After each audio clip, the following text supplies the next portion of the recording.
for you. Today is 11th June 2026. The World Cup starts today. Which team are you supporting? Well, I hear the whole of Africa is supporting Mexico against South Africa, but that's a conversation we can have later. I can't wait for the rest of the, introduce the rest of the team so we can have a bite on that bit of it. Which team are you supporting? The World Cup starts today. We're really, definitely looking forward to all that the United States, Mexico, and Canada have to offer the world as far as the World Cup is concerned. Qatar raised the bar. Where would United States, Canada, and Mexico take it to? That's what we are hoping to see at the World Cup starting today all the way up until July. Of course, I want us this morning to look at a few things. Let's take a look at what the weather is saying. And then, of course, after that, I share my word of motivation with you. And then, of course, we can then go into all of the issues trending in Ghana, all of the relevant conversations making rounds in the country. Definitely, there's a lot that happened yesterday in Ghana. And we'll definitely be bringing you all of those ones. But let's quickly take a look at what the weather is saying this morning. I'm just trying to pull that up so I can share that with you. With 26 degrees Celsius this morning, that's the temperature for today. We are told that there might be a few thunderstorms coming from Nigeria that might have some sort of impact on Ghana as well. So let's just prepare for it. But 26 degrees Celsius, that's the temperature for today. It seems a bit bright out there this morning. That's beautiful to see.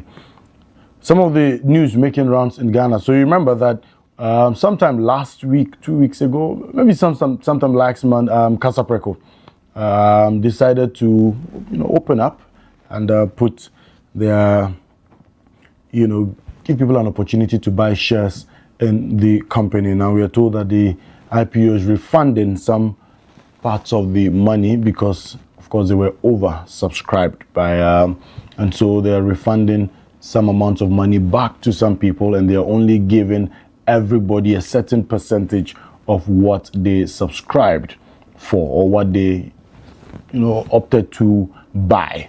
And so everyone is going to receive a certain percentage of that. They are hoping that by today, they would have completed all of the refunds to everybody. Aside that, you remember the Nyinahini Catholic School incident where the teacher and the student were found in a brawl. We're told that the court has thrown out the case and asked them to settle issues amicably at home. We're also told that the student has apologized to the teacher after the incident. And so let's see how they're able to resolve all of their issues. Away from that, we're told that the Supreme Court will on July 29th decide on the case in court that's challenging the powers of the Office of the Special Prosecutor. And so that's about sometime next month on the 29th of July, the Supreme Court will deliver judgment on this particular case. The BCE to be extended from 5 to 8 days under a proposed exam timetable reform. This is coming from the Education Minister. The MPP minority has accused the government of secret World Cup travel slots for NDC loyalists. Well, Member of Parliament for Ketu North, Adam Agbana, has challenged the minority and asked them to mention the names of members of Parliament that have received these supposed World Cup slots. The Chief Director of the Ministry of Roads, we are told, has submitted requests for the recruitment of 1,000 additional staff, and this is coming from the Roads Minister. This is definitely something I want to have a bite on, and of course I will indulge Randy and Na on this particular one as well. His Excellency the President of the Republic of Ghana, speaking upon his return to the country, has challenged the NADMO task force to clear the waterways. So he's asked them to identify buildings that are restricting waterways and clean up immediately. We're looking forward to that as well. The Road Minister, Gavin Kwame Agboja, has also reassigned the Bogoso Prestia Road project to a new contractor. Ghana also yesterday launched a landmark Women and Youth employment program to create over 30,000 jobs for young people. I was there yesterday, and Ghana's economy has expanded by 6.4% in the first quarter of 2026. Sometime last year, around the same period, it was 6.2%. And so there's some 0.2% increase in Ghana's economy expansion. And that's some good news there. Now let's take a look at our motivation for this morning. I picked this from the late Kobe Bryant. Of course, for those of us who know Kobe, who lost his life in that unfortunate helicopter crash, it is one of the greatest basketball players to have ever walked this earth. Kobe Bryant tells us in his motivation for us this morning, he says, greatness demands the grind. Show up, shoot again, and let every miss fuel your next victory. Greatness demands the grind. Show up, shoot again, and let every miss fuel your next victory. You cannot be great if you're not willing to grind, if you're not willing to hustle, if you're not willing to put in the work, if you're not willing to dirty your hands. You can only be great if you do these things that I've mentioned. That you must grind, you must hustle, you must dirty your hands, you must put in the work. That's how you become great. And you must show up, be available, be ready. When they say, Jack, job day here, pa, you day there. When they say, Jack, make you do this move, you day there. That be the only way you go feel be great. So Kobe Bryant, they tell we say greatness, they demand grind. You for grind, you for hustle. We ask you to hustle, you for they show up. Every day you for day there, you for be consistent. That's what it means by show up. You for be consistent. Nobody say that you go do them today, tomorrow, you no go do them. Today if we call you, I will get you. Tomorrow they set you, I know they get you. No, if you go be great, you for be consistent. You for show up. For be consistent, for they do that thing every day. For they do them small. Every day you show up, then you can't do some. Tomorrow then you come, then you can't do some. Tomorrow next, then you can't do some. That be how greatness they happen. You for show up. As you show up, you the grind. Never say you go show up, then you can't fold your hands and you tap there. No, if you show up, then dirty the hands. Then do the work, then hustle. That be how you go be great. He say for shoot again. So as you do them today, tomorrow you can for do them again. The tomorrow in back you come and then you do them again. So if for the do them, it be small. Then the thing they build, they go. Tell life you want build house. You do the foundation, then you lay the bricks small. You say today you can lay some 3-4 calls and you left hand for there, then you go. Tomorrow you go come it dry, then you continue. The following day you come it dry again, then you continue. It be so with the build, it be so greatness to the happen. If for the grind, then for the show up. They ask you to show up, then if for the shoot again. So everything you they do, if for the do if for not stop. That be greatness for you. Where's also talk say, and let every miss fuel your next victory. If you do the thing where you know far, if you not give up. That's it for be motivation. Say, Charlie, more if I can go do and make it far. You understand? So you do one today, you know work. No problem. No yawa. Tomorrow come again can do them. You see, the consistency in the doing, it be what go make the thing work for you. What go make the thing pie for you. So maybe today you do them, you know far, you know work. No problem. No yawa. Tomorrow come again, you can do them. That consistency, that shooting again, that showing up, that be what go fuel the next victory. So maybe you miss some today, no problem. Tomorrow do them again. You go work. Your mama 2016, you lose the election. But you don't go sleep. He grind. He campaign. He go around the country, talk to people, he do interviews. 2020, do them again, lose. You don't go sleep. But you see that 2016 and that 2020 miss where he miss. That be what he motivate and where he fuel the 2024 victory. So if you not sleep, no matter how many times you go miss, you for show up, you for grind, you for shoot again. That be what Kobe Bryant they tell you. So anything where they do, whether they go school, you write the exam today, you know work again, they repeat you, tomorrow go back, go write again, you go pass. But as you they miss, it no mean say if you go sleep, if you they learn from the mistakes. So you do that thing where you know work, go back, go learn from the mistake, then come back and do them again. That be how we they grow. That be how we they succeed. That be how we they win. You understand? So greatness demands a grind. You must grind. You must show up. You must shoot again. And let every miss fuel your next victory. That's basically what Kobe is telling us this morning. If you're not willing to dirty your hands, if you're not willing to grind, if you're not willing to do the work, then you're far away from greatness, because greatness is not for lazy people. It is for people who have tried and failed, but they don't give up, they keep trying. It is for people who are willing to put in the work and dirty their hands. It is for people who are willing to show up, people who are consistent. So you keep doing it until it works out. That's how greatness happens. And you see, greatness is not just about the physical things. It's about that feeling of fulfillment within you. That's greatness. What you feel inside of you. How other people feel about you and around you. That's better than all of the physical things. So if you want to succeed this morning, I just want to tell you that be willing to grind. Be willing to show up over and over and over again. Be willing to shoot again. And let every miss, every single time you miss something, every single time you fail at doing something, every single time you're not able to achieve something, let that be the motivation. Let that be the fuel. Because that's the only way you win. And that's what Kobe is telling us this morning. And that's our word of motivation for you. Stay with us. There's more after this.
If you're watching this with your friends, you'll probably make a joke. Because you know what you feel on the inside Isn't what you want people to know. If you have to pretend to be happy, find someone you trust and tell them.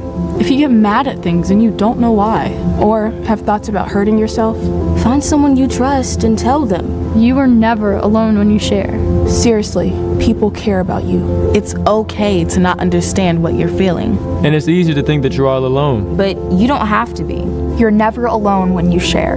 Don't be ashamed to tell someone you trust what you're feeling. You're not alone. You are not alone. Find someone you trust and tell them. Tell a parent. Tell a teacher. Tell a brother or sister. Or just tell a friend. You haven't done anything wrong. Talk to someone. Talk to someone. It's how things get better.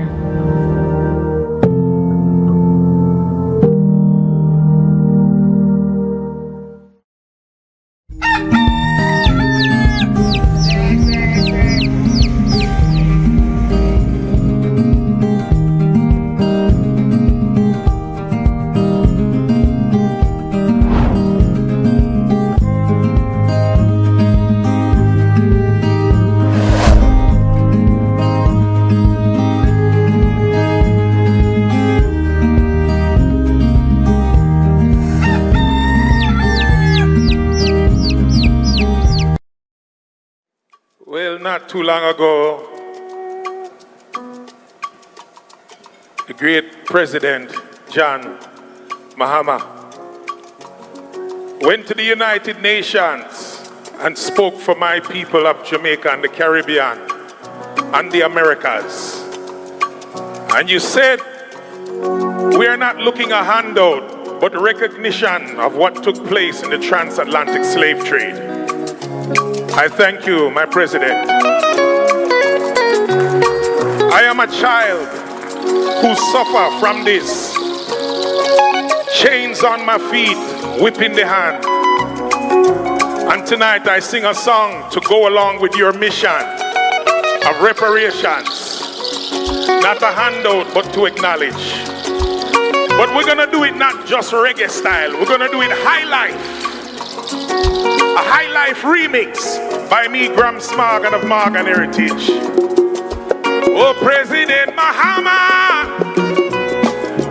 I thank you for saying what you said at the United Nations.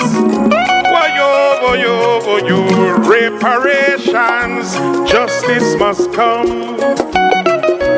Africa and the Caribbean as one. Zimbabwe, not charity, but exposing them both. Now a new day of justice is born. Hello. Across the ocean, torn from the land. Chains on my feet, whip in the hand. But your light carried us through the storms. Now a new day of justice is born. Reparations, justice must come, yeah.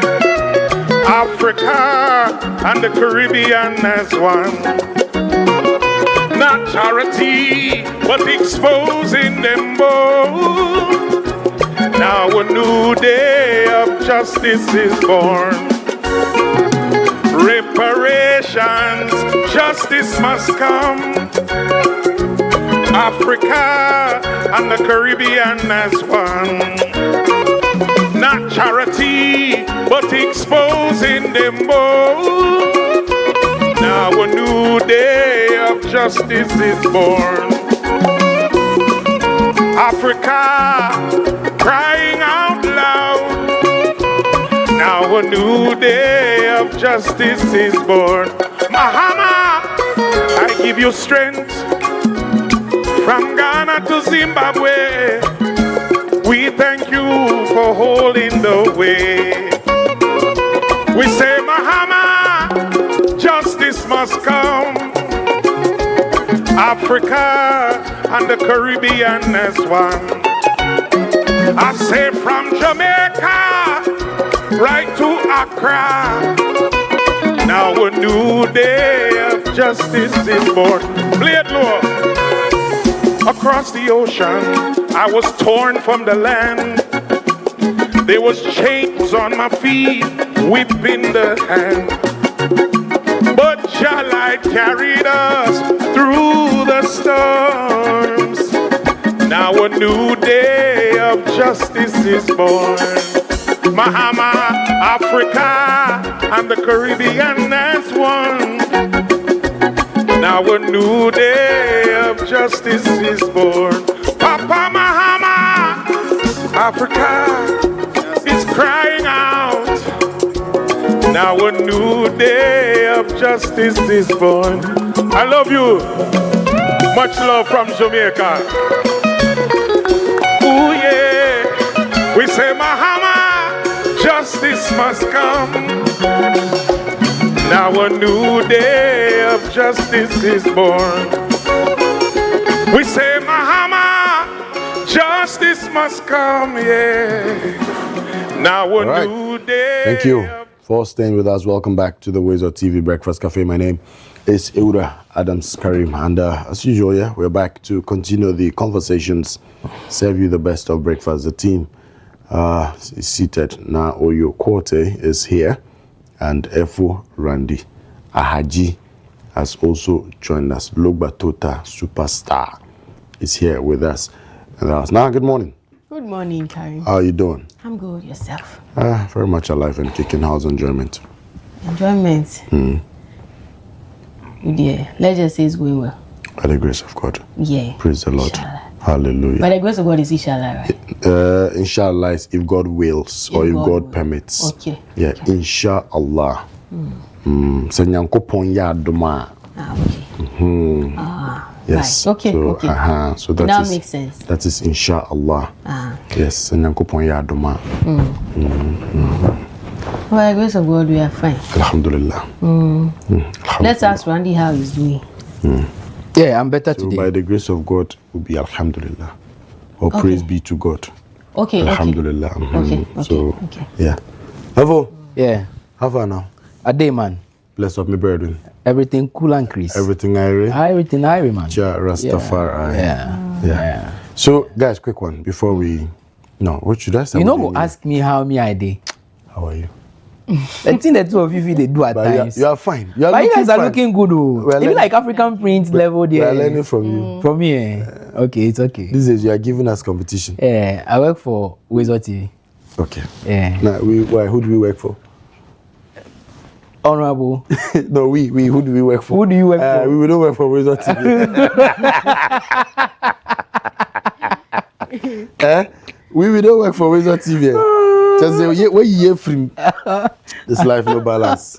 Oh, you know, I carry the job on my head. Enjoy. Yeah. Charlie, Enjoy. what's up? Charlie, everything cool. Everything cool. Everything cool. Yeah, amazing weather. Yeah. You know, it rained last night again. You know. Oh, it did? Yeah, it did. I didn't hear. Oh, really? Okay, I think I woke up. and Yeah. everywhere was wet. So that should tell you that it rained. No, I saw the ground. I think in my hood it didn't really rain. no, it I think rained. around the American house. Yeah, it rained. It rained last night as well. You know, so I woke up very cool environment. It was really nice. But it's expected that rains will come course, today yeah. and tomorrow. Yeah. Absolutely, absolutely. well. Yeah, very cool weather. You know, they were just hoping that this conversation about floods and all of that would be one that would not pop up again. Karim, I'm not sure because we are failing as a people. And when I say we, look, let's move away from the government. Yeah. Let's move away from authorities. Let's use common sense in dealing with this. Because the president even mentioned it, that people questioned, where are the underground drains? Yeah. They are choked.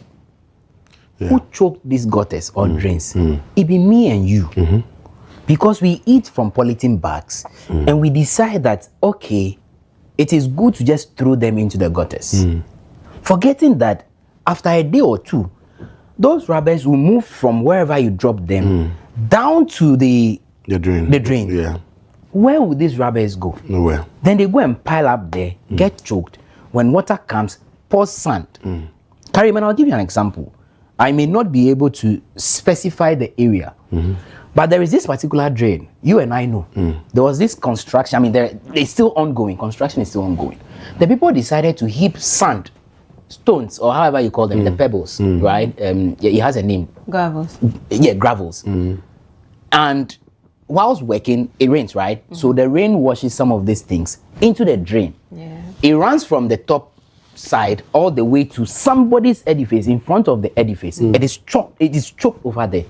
So when it rains and it passes through the gutter, it comes to this premises. Hey, yes, it comes to this side. The person's yeah. You know what you guys know what I'm talking about. Who did that? Who is responsible for that? Is it not common sense? Nobody Why cares. do you heap the sand right on top of the gutter? Some of them go as far as putting slabs, plywood or wood on it, just to thinking that it will hold the sand for a while. No, it can't. So the gutter is choked. You know what I'm talking about, right? I said that is how silly some of us the are. indiscipline in this country is just too much. I don't want us to even dwell. Dwell. Yes. I don't want us to even dwell a lot. So I saw them yesterday scooping the concrete out, just so that they can scoop the sand out. Yeah. Now you have done it because you are the top side, forgetting that we are the downside. Yeah. So the eventual, what's the name? The repercussions. The repercussions come to us more than you. Yeah. We're the down boys. Yeah, we're the down boys. That is the simplest way to explain this practically. That is how people are feeling at home. So it is the ordinary poor man and poor woman. They don't have the money to even build on waterways. Yeah. They are the ones sleeping in the kiosk. Say in Adenta. How do I even describe this thing?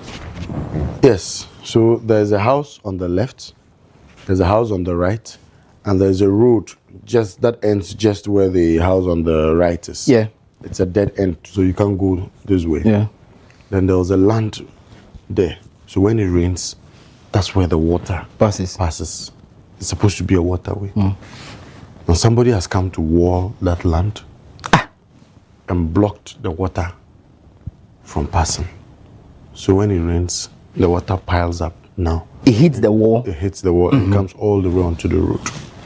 And prevents these people from entering their house. And prevents these people from entering their house. So I ask, Karim, the people on this side, the people on that side, what have they been saying? So the day I went to visit my friend, I said, I said, me, by the time you finish building that wall, you wake up in the morning, I'll bring more hammer and we'll break it. We'll come and break it. Yeah.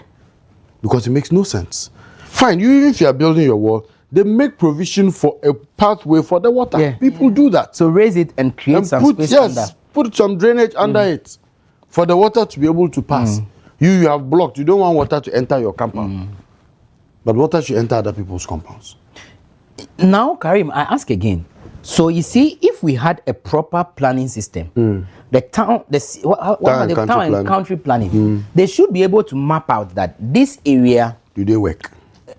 That's a good question. We spoke about it yesterday. So they should be able to tell us that, look, here you can't build here, regardless. Here it's a waterway. They know. And they sit aloof and watch. They know. Special planning. They know. The plan is there. It is lying there. That is why I'm saying that I have been calling for the heads of these people, the guys leading the assemblies. They know, but they won't. If there is a flood incident in your assembly, the MCA should be in some hot waters. Because, Karim, you need to be bold and be firm in taking decisions with regards to these flood issues. The money we need to build our roads, we can't be using it to deal with victims of flood. Please, pardon me for it, but I won't mince words. We deserve better as a people. We can't continue doing the same things over and over and over again and expect different results. It's not possible. It is not possible. Common sense should be at play. And I like the fact that the president hammered on it when he came back. That he is retasking the task force to go and clear those people off. And that's why I'm saying that the MC who is sitting at home, in his office, in his air condition, enjoying everything. Are you not worried like how we are worried this morning? Yeah. A friend of mine came to a crisis. I told him, my friend, be very careful because you might be washed away with water. And that is the kind of thing we are experiencing. Clenham shared a video with me this morning. Probably we'll put it on. How water washed away some motorbikers. Such an irresponsible attitude and behavior of some people as well. Why do you go and build in the waterway? And I always say that it is not just a day that they use in building those things. Look at it. No, you wait. Let me see the foolish one. No, see the foolish one. You also saw the video. See the foolish one. Then this one, you say Abai. See the foolish one. This one, you say Satan. Satan. If somebody blames you again, they whip the person. Satan is always right. One man has managed to cross. And people, two of you. You want to go. You are foolish. Movie. Can't you get there and walk? If the other guy is walking. Or push the thing. And he finally left. So go when you miss God, you know what to tell him. What is this? Then after this, we say Abai. So Karim and Karim, the flood issue currently, it's about us. It is us, the citizens. Leadership will talk. They will do everything possible. Are we not seeing demolition exercises? Have that solved the problem? I saw a bird's eye view of the Sakumono Ramsar site. Yeah. In 2016. Yeah. And then in 2026. What's the difference? You see, I don't want to do politics with these issues. But you see, I think that the Eswell government and all of the people that work within that space did us a lot of disservice. From allowing people to mine in our forest reserves, in our river bodies, whaling and selling parts of our forests to themselves and to their cronies, and then to the point of selling lands, in waterways or wetlands or Ramsar sites, selling those lands to their own people. Look, those are the offenses they committed. Those are the evils they committed against us in this country. And so we cannot have this conversation and rule out some of these things. That how people are able to use political power or political will to do things they're not supposed to be doing. Ordinarily, nobody should be building house around Chado or living in Chado, in some parts of Chado, because the place in itself is a waterway. But like I said, after looking at that bird's eye view of Sakumono in 2016 and in 2026, and I came to that conclusion.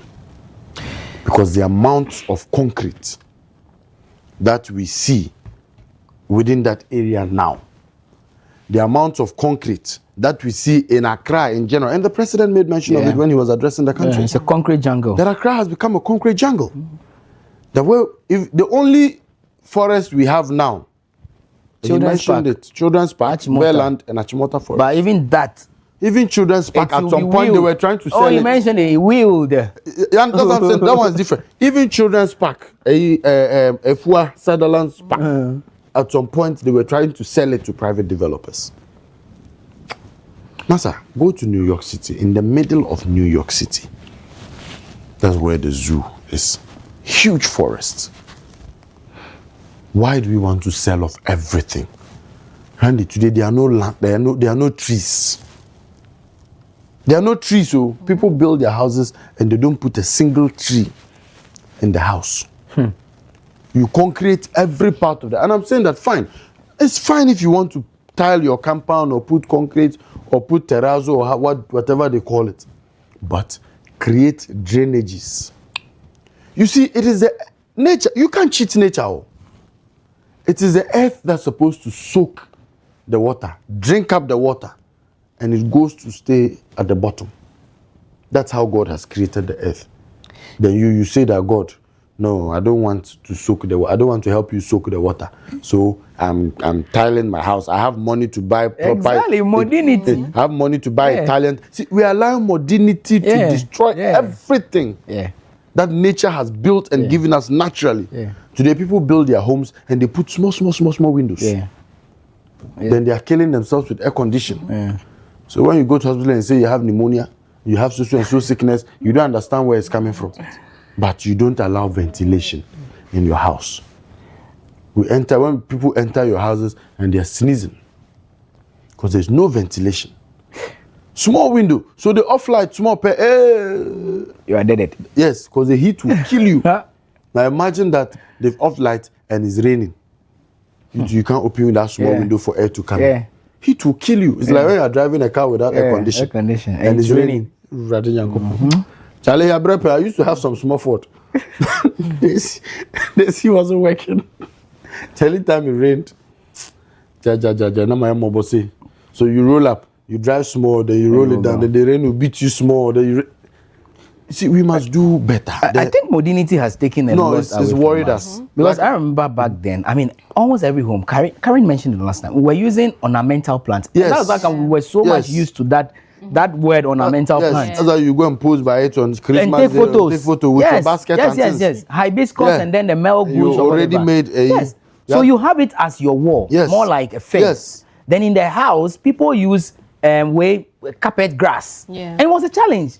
Everybody wants to put up a carpet grass at home. You mean green grass? Green grass. Yes. That's what I'm saying. So you can also play football, play something. Absolutely. But all of a sudden, I think that has changed. Yes, everybody is. And that one, do we have to everybody blame has the government? money to... You see, we are always copying from Abrochi. Wrongly. But you see, the Abrochi people, like I mentioned, they make provisions for drainages, big ones. And yes, small drainage. Drainage are kesiye. If it's not for anything, if you've not even traveled to Abrochi before, you watch films, you watch their action films. And how sometimes they will go inside some tunnel, someone will come and stand by the roadside, lift some steel, covering, go under the tunnel, and be able to even walk under it. You think those things are decorations? Those things are made for water to pass through. They are sewage. Everything passes through these tunnels. So by the time it rains and it stops raining, the entire city becomes dry, and you don't understand why. It is because they have made ample provisions to be able to contain the water. Why can't we do same? We've not done same. And we want to copy Abrochi solutions when we have local solutions to our local problems. So the tiling is too much. At least you tile some 60%, leave 40%. The part where maybe your car would go and park, you want to walk through, yes, do those things there. But for the remainder of the house, leave it. You say mosquitoes. Randy, there are plants that serve as mosquito repellents. Yeah. There are plants. So mosquitoes, that's why they do it. A lot of them will say yes, they will concrete the house because Mm. they don't want mosquitoes and insects in their homes. Oh, and throw. I'm telling you, that is what people say. How? I'm hearing it for the first time. I'm telling you, someone will tell that when they leave the grass, there'll be mosquitoes, there'll be insects. But when it is weedy, there'll be insects, there'll be snakes. Oh, but keep it clean. Yeah. Trim it to the nonsense level, so that you can see. Yeah. You understand? So you can see. Oh, I'm hearing this. It's a simple. Oh no, people do that. I've never heard that. Yes, people do that. So we must do better. People to just get up and build. Nobody goes to see any proper architect to show them that okay, you must do this way. These are the standard. People just get up or get up, pick my first full scalp notebook, use pen, draw their plan. This is how I want it. Then they go and give it to Mason. Yeah. Then they start building. Yeah. No engineering, nothing. Yeah. Hey, we live in a country, pal. Yeah. Yeah. Astaghfirullah, min kulli zambi wa atubu ilayh. Yeah. It is well. May God have mercy on us. Well, we just need to brace up because it's likely to rain today. It will rain tomorrow. It will rain on Saturday. Very, very possible. The stakes are so high. If you are going to place a bet on it, I mean, the stakes are like, the odds are very high. Pablo, the odds are very high. But we just need to be very careful once we step out. Like the things we put out there on the screen. I mean, I still don't get it. Park somewhere, hide. Don't dare it. It be water. And those guys who were washed away, where would they find them? Yeah. Kole? They and God will talk. And they won't find them again like Castro. They and they are gone. They and God will talk. What can be done? Nothing, nothing. And this ones, I mean, we are able to see because somebody recorded. There are instances like the lakeside thing I told you about. I'm not sure videos came out though, but it is what it is. There are places where we don't record. So there are more cases possibly. Yeah. Why can't we just use this? Nah? Why common sense? It's not common like that. Then go ahead of time. If you are running late, go ahead of time. I hope you understand what I'm saying. Now you know that it is likely to rain today. If you have anything to do in Makola, why don't you go early in the morning? Because the app will tell you that from 11 a.m. to 12 or 1 or 3, it's going to be raining. You can go out early in the morning, 6 a.m., 7 a.m., go and do the rounds and come back home. So you avoid that sort of situation where you'll be stranded. And because you would want to get back home early, and you know Accra how it rains. It starts now and it takes forever. Look at last weekend. It started raining on Saturday into Sunday. So to avoid that, go early, rush back home, and stay home. Bosses, I'm sure, in this situation, and I've been advocating for it, they should understand the lives of your workers are more important first. So sometimes when these issues pop up, I feel there should be a way to handle it. And we shouldn't also take advantage of that space. Do you get it? Because safety first before the work comes. You understand? So explain and don't force yourself over this. You will die and die and die. We'll bury you and bury you and bury you. We'll go and eat and drink at your funeral. Free of charge. Free. But everyone is contributing to the conversation. What's everyone saying? And he's saying that I also feel our plan is mostly not for the future. What's the kind of drainage we construct? Very narrow. We are all the problem. Let's sit back and be serious as a country and we can go through. But I agree with you 100%. It's true. No, it's 100%. You see, the only visionary leader this country has ever had was Nkrumah. Rule out Nkrumah and perhaps you can bring His Excellency John Dramani Mahama. Everybody else comes and they do mediocre stuff. That's a fact of the matter. And I always use Tema Motorway as an example. I use Tema itself as an example. Use Akosomo as an example. As for our road construction, Randy, we can't talk about it again. Because contractor, you know that this small rain that has fallen has washed new roads that were. I read something. I don't know if that's true though. Yeah. One contractor, had his contract terminated or something. That's the Bogo Super one. They've reassigned. They've reassigned. He's been reassigned, yes, because it's not working. Okay. But what I'm saying is that These recent rains have washed roads. Are you serious? I'm telling you. Where? I said it has washed roads. Keep it like that. Then that person is part of the wheelbarrow contractors. Look, so they take that guy off. You see this country we live in? Where? You see this country? Where? This country. Where? Let's name and shame. God give us patience. Name and shame. Where? It's okay. Where? It's okay. In Accra? It's okay. Water has washed the road away. Well, no, but Karim, technically it could happen. Technically. Hold on. How? Hold on. Explain. Hold on. Let me explain. Don't be doing this. I will lose my thought. Explain. Don't lose it. I need time to rethink about it. No, but I'm saying I don't know why, but I'm not holding brief. I'm saying that if the work is not complete, Karim, if you are in the process of constructing the road, of course the road might not be firm if we're completed. The road that people have driven on for 2 years, 3 years, rain has washed the road. I tell you, if the road is not completed, it tells you the kind of shoddy work. Oh my God! Look, we have a challenge. We have a huge challenge in this country, and we must address it. And I agree with Aram. Yeah. Perfect submission. Yeah. We're not visionary in our planning. Yeah. Everything is about today. It's not about 10 years from now, 20 years from now, 50 years from now. Only would you believe that there are some cities in some parts of the world that they have created their roads in such a way that even emergency vehicles have their dedicated lane. See how ambulances struggle when there's traffic. See how fire service struggle when there's traffic. See how our police vehicles struggle when there's traffic. In some developed worlds, emergency vehicles have a dedicated lane that they can drive through when there's an emergency. Nobody is crossing you. Yeah. You come, you pass through free and go. They have dedicated speed lanes. So when you are driving in your car, there's a dedicated speed lane.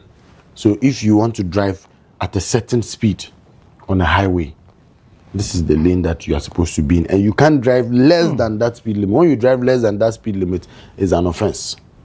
Yes, and you cannot be an individual to there must be two of you in the car. So these are countries where laws work and people think. On the conversation on drainages, fact, our gutters are like this. Small gutters. You put your leg inside, it doesn't reach your knee level. Where would the water pass? Obviously, the water would be swept back onto the road. And the road will have to carry. And that's why the road should be washed away. Yeah. Because the roads too are not done properly. So we are not visionary in our planning. And I have seen the video. I have seen the video. Does it look like a road that was not completed? Does it look like uncompleted? There's even a different one. I'm saying, does it look like uncompleted road, Randy? Be there. Oh, this one, there be corner road. Road. Not be a quota in the sea for that. Hey. Yo, see somebody has come to put stone on top of the gutter. Yeah. See the foolishness we talk about some. Why? Nah. The one I'm seeing, the one that has been shared with me, I think is taken from Konongo. And for that one also, hey, Charlie, but it's a serious thing. This one, no car can drive there. No, how will you go? Human being cry if you walk and you are not careful. But you see, guys, I'm not sure they woke up one morning to find this. It started from somewhere. Day 1, day 2, day 3. Yeah. What actions did they take to curtail this? I mean, from getting to this stage. It didn't start just on one. It didn't start and end in a day. Of course, it took this thing a while. The people living in this area, have they raised concerns? Have they told authority? What has been the reaction or the response from authority with regards to this? And I am asking again, if you use your pocket money, your personal money to do this, and this is the result you get, how will you feel? No, you living in this area, how will you feel that you spend over 1 million, rough estimate, 1 million Ghana cedis, 2 million Ghana cedis in doing this, and the next morning you wake up to find it this way? how will you feel? Papa contractor. You spend your money, You spend your money to do this, or you pay somebody to work for you, and after 2 days, 3 days, 1 year, 2 years, this is where you have to go back to. How will you feel? You can see clearly this was shoddy work done. Yeah. Because there was no proper compacting done. You can see clearly. Because you see, you are supposed to fill with the stones and everything before you come and put the gravels, the latch, and compact it. When you compact it proper, like then everything will shake, enter and sleep well. Before you come and put this, and they just did an. But it be like gutter no did the place. Gutter did the There's sites. a gutter. Look at where the shop The is. shop, somebody built gutters with that. There are gutters. But you Tiny see, ones. another thing that I have a problem with, Randy, in our country, especially with a lot of homeowners, is that we are not communal in our thinking. Yeah. Where I live, we contributed to do the roads. Yeah. You understand? Every house at the time paid around 10 to 15,000 cedis. Every household. And we contributed to fix the road, get a contractor to do asphalt. You know, within that entire area. You get it. Meanwhile, you go to some communities, you see the kind of cars they drive. The kind of mansions that people live in.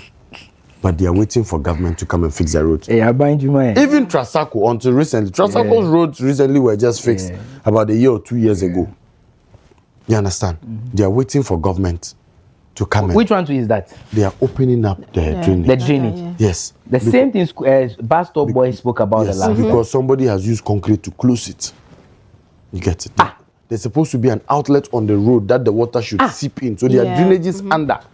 Somebody has closed it. Charlie, somebody has closed it. Is this not the Malam Junction one? Randy, I don't know. What kind of country do we live in? No, but Karim, I am saying, and I'm going to borrow the words of the former president, Nana Addo Dankwa Akufo-Addo. He says that let's not be what? Spectators. Let's be citizens. Karim, and remember I said this thing the last time. You have traveled in Abrochi, at least from the movies we watch. When they realize something is so strange in that area, they call authorities. Yeah. Why don't we do the same thing in Ghana? But we don't believe in the authorities. Have you ever experienced the bursting of a Ghana water pipe and you have called them and they've not come before? Several times. Even ECG. What makes you think that if there's something going on and you call the authorities will come? They will come and take even ECG. Thank you. Yeah, I mean. They are in the offices there with tracks that have been fueled for some of these 40 that people will get fault and you call them and they'll come. But you call them and they'll tell you have to pay for fuel before they come. Oh, to call why? But where is our conscience? And that's how come we recited the national pledge yesterday. We as citizens have a responsibility to play. It is not always the right to I write this and I have the right to this, right to that. Right, man. You have the right to it. Agreed. The Constitution backs it. The same way you have a responsibility to play. Jesus Christ of Nazareth. And I'm saying again that 75% of Ghanaian populace are Christians. Look, let me not play the religious card here, but I have to bring this analogy in. Because your Bible tells us that cleanliness is what? Next to godliness. It's not the Bible. Don't you have to be closer to your God? Then you do these things. Your 10 commandments tell us that love is a supreme law. You do this forgetting that there's somebody downstream who will be affected. Where is the love? You have to sit somewhere on Sunday, you dress in your beautiful white cassock, and all you do is to go and preach, dance, do all things in the church, come back home and do this. Let's bow our heads in shame. And look, Karim, let's not blame authority again. Enough of blaming the government. Enough of always holding government to account on these things. We are a bunch of irresponsible people. It is not. Why? If the government go do that one. It is not government. If the government where you go slap the drain, they should leave to prevent water from going. They should leave government alone. Government out of it. You go poo in your room. You tie them. Go throw into drain. Rain comes, water comes, it chokes, and you are struggling and are buying. What kind of people are we? Helicopter. Charlie, it be like we go back to the JJ era. Have you done that before? The wing. They do helicopter. Wing. Back. They throw it. No, Karim, we need to go back to the JJ era. Who's going to Maybe. lead that? Who's going to lead that? I don't know, but maybe. Some people deserve whipping. We don't need to go and put people in jail for these things. Some people deserve to be whipped. Put them at a cramo. Let's announce on TV, WoezorTV, that today we have 5 people who have gone contrary to the sanitation laws. Yes, they have committed. So you people come around. We will discipline them in an open space. Or second, you will find people coming to talk about human rights. Forgetting that you have infringed upon somebody's rights. Yeah. You will find people coming to talk about human rights. They are always there. Karim, what are they? When we say Ramsar site, maybe we should try and explain what Ramsar site means. Then the people who are always arguing from the angle that baby are buying higher demolition, baby are demolition. What exactly is the Ramsar site? They are wetlands. Thank you. And they are break down wetlands. They are protected areas. ABB and Zujina. In every town, every community, there's a place where water. You see, God is natural. Where the water stops, it has no way to go to the sea. So it is stopped there. It is a water collection point, basically. It's as simple as that. So don't go and build there, because when you build there, you are telling the water that you cannot come here. The water says, okay, if I cannot come there, then let me go and destroy. Let me go and spoil. Then the water will go and spoil. It's as simple as that. Men could sit down with hot. It's like you get up and say you're going to build your house in a lagoon. Have you heard some before? So I heard this is an exercise being done by Malam at Malam Junction. That's Malam. Yeah. And these are drainages. Water is you see, mostly on the highways, they don't do open drains. So they cover them, but they create outlets for the water. So when it rains and there's water on the road, it passes through those outlets and gets into the drains. Then people have used concrete to close it. What rationale or what would lead somebody to do that? For whatever reason, I don't know. They're just witches and wizards in this country. No, now. Say where in your bay and I had But you see, Randy, and this has always been my point. Why must we wait for it to flood before we now start detecting these things? Because we have failed to do inspections. Exactly. We have failed to do monitoring and evaluation. Yes. So whose role is it? I tell you, people are occupied. Talking of the issue of monitoring and evaluation, Samuel Sifu sent a message. Let me read. He said, as a fifth-year medical student, I see Ghana's sanitation crisis as a diagnostic tool. The overflowing drains, refuse-filled waterways, and recurring floods are not the disease. They are symptoms. They reveal deeper problems: weak urban planning, inconsistent enforcement, and institutions struggling to keep pace with urban growth. A doctor who treats symptoms without addressing the underlying disease fails the patient. Likewise, a nation that repeatedly desilts gutters without fixing the system producing the problem will continue to face the same crisis. The true measure of development is not the skyline of a city, but the resilience of its systems when tested. Perhaps the condition of our drains is one of the most honest report cards on Ghana's development. Samuel Sifu. Nailed right on top of the head. It's as simple as ABC, and we've been talking about it since day one. Yeah. And I don't know, but maybe I may have to agree with what Dr. Ake said the last time. You know, we are tired of talking. We have spoken about this. So this is an area view, right, Karim? Yeah. So that's the Sakumono Ramsasa. You see houses? Yeah. You see all the way. You see the water. People should not be within that entire enclave. Nobody should be staying there. But see people's houses. Then when it floods, you come and complain. Charlie, pause. Are those? Those are houses. Charlie, pause. Yes. Are you kidding me? Yes, those are houses. Those are people's houses that they have built. But that entire enclave, nobody. You see the water. Nobody should be building within that place. Yes. Yes. Shall I play the video? Shall I play video? People see what we are joking with. Let's talk about something else. Let people see what. The president asked for the report to be given to him. Yeah, right. And he made mention that the task force will work. And look at this. Look, very close to the issue. Water view. But now, they call some place Ramsar site, and that's why I asked Karim to explain it to the layman. Why would you go and buy land from that place. Am I mad that I'll take my 1 million Ghana want to cedis? view. Which view? Ramsar view. Then go and buy a site at Keta Lagoon. Ramsar view. Go and buy sites at which other lagoon do we have? They should go and claim the sea and build. And that is fine. Then they should go and build in the sea. If it is about the view, go and build in the sea. What is this? Yeah.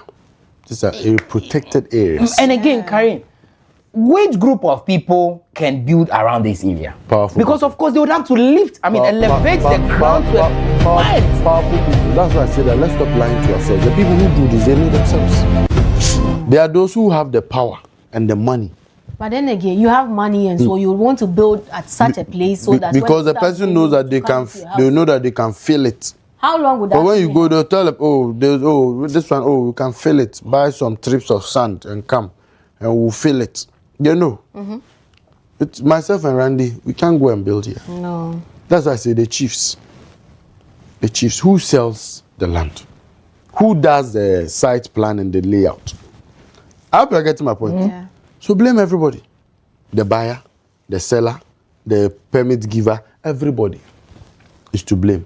And I dare tell you, I said people were leasing these lands and things to their families, wailing them. Look, like I said, the JJ era, maybe President Mahama should introduce a bit of it.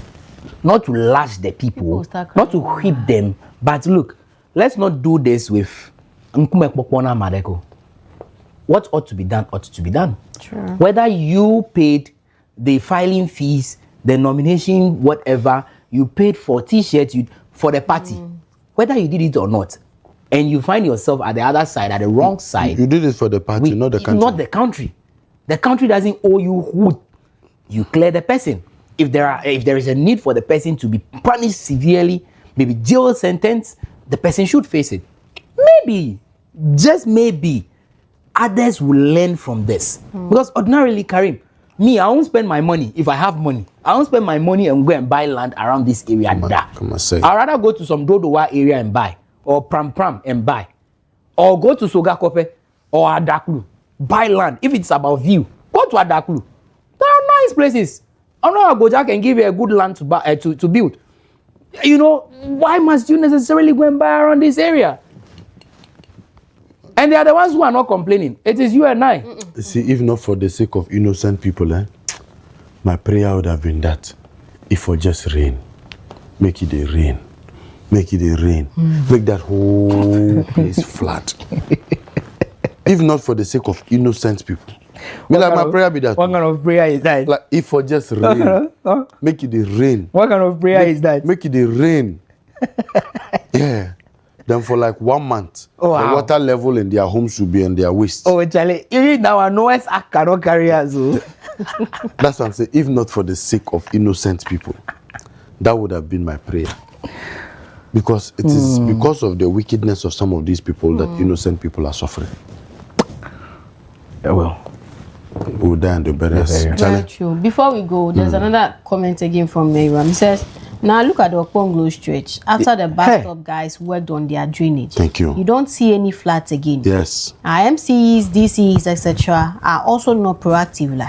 The country can change if we want it to change. We can't take authorities out of this conversation because they have those positions to make sure we the citizens abide by the laws. This is what happens outside. The law is enforced to the letter. And the law is the law. No matter who you are. Yep, but over here, the law is your bottom. Any your association. Any asori oko. Any ukua oka. That is the law. Well, I think, yeah. So it is what it is. Right? It is what it is. Now, before we go, latest update on the two adults who decided to go and fight. Yeah. Abi, you followed it. Asem Ashi. Oh yeah. See omun coffee. They should agu. Asem no agu. Egu. Let me say go home and sort yourselves out. Yeah. You remember I told you the girl was not less than 16, 18 years, and the backstory if you follow it. But I just hope that, like Karim mentioned the last time I advocated, teachers should try to restrain themselves when this comes. Because look, in as much as we may say Asemno a good and all of that, there is some reputation to protect as a teacher. Absolutely. The student will go, but you would lose that respect and value in school and around your community. Do you get it? And there is something we say in Ebe, a GMS or a GTFO. That is how come the teacher might react that way. You know, it's a matter of akuma, it's the heart.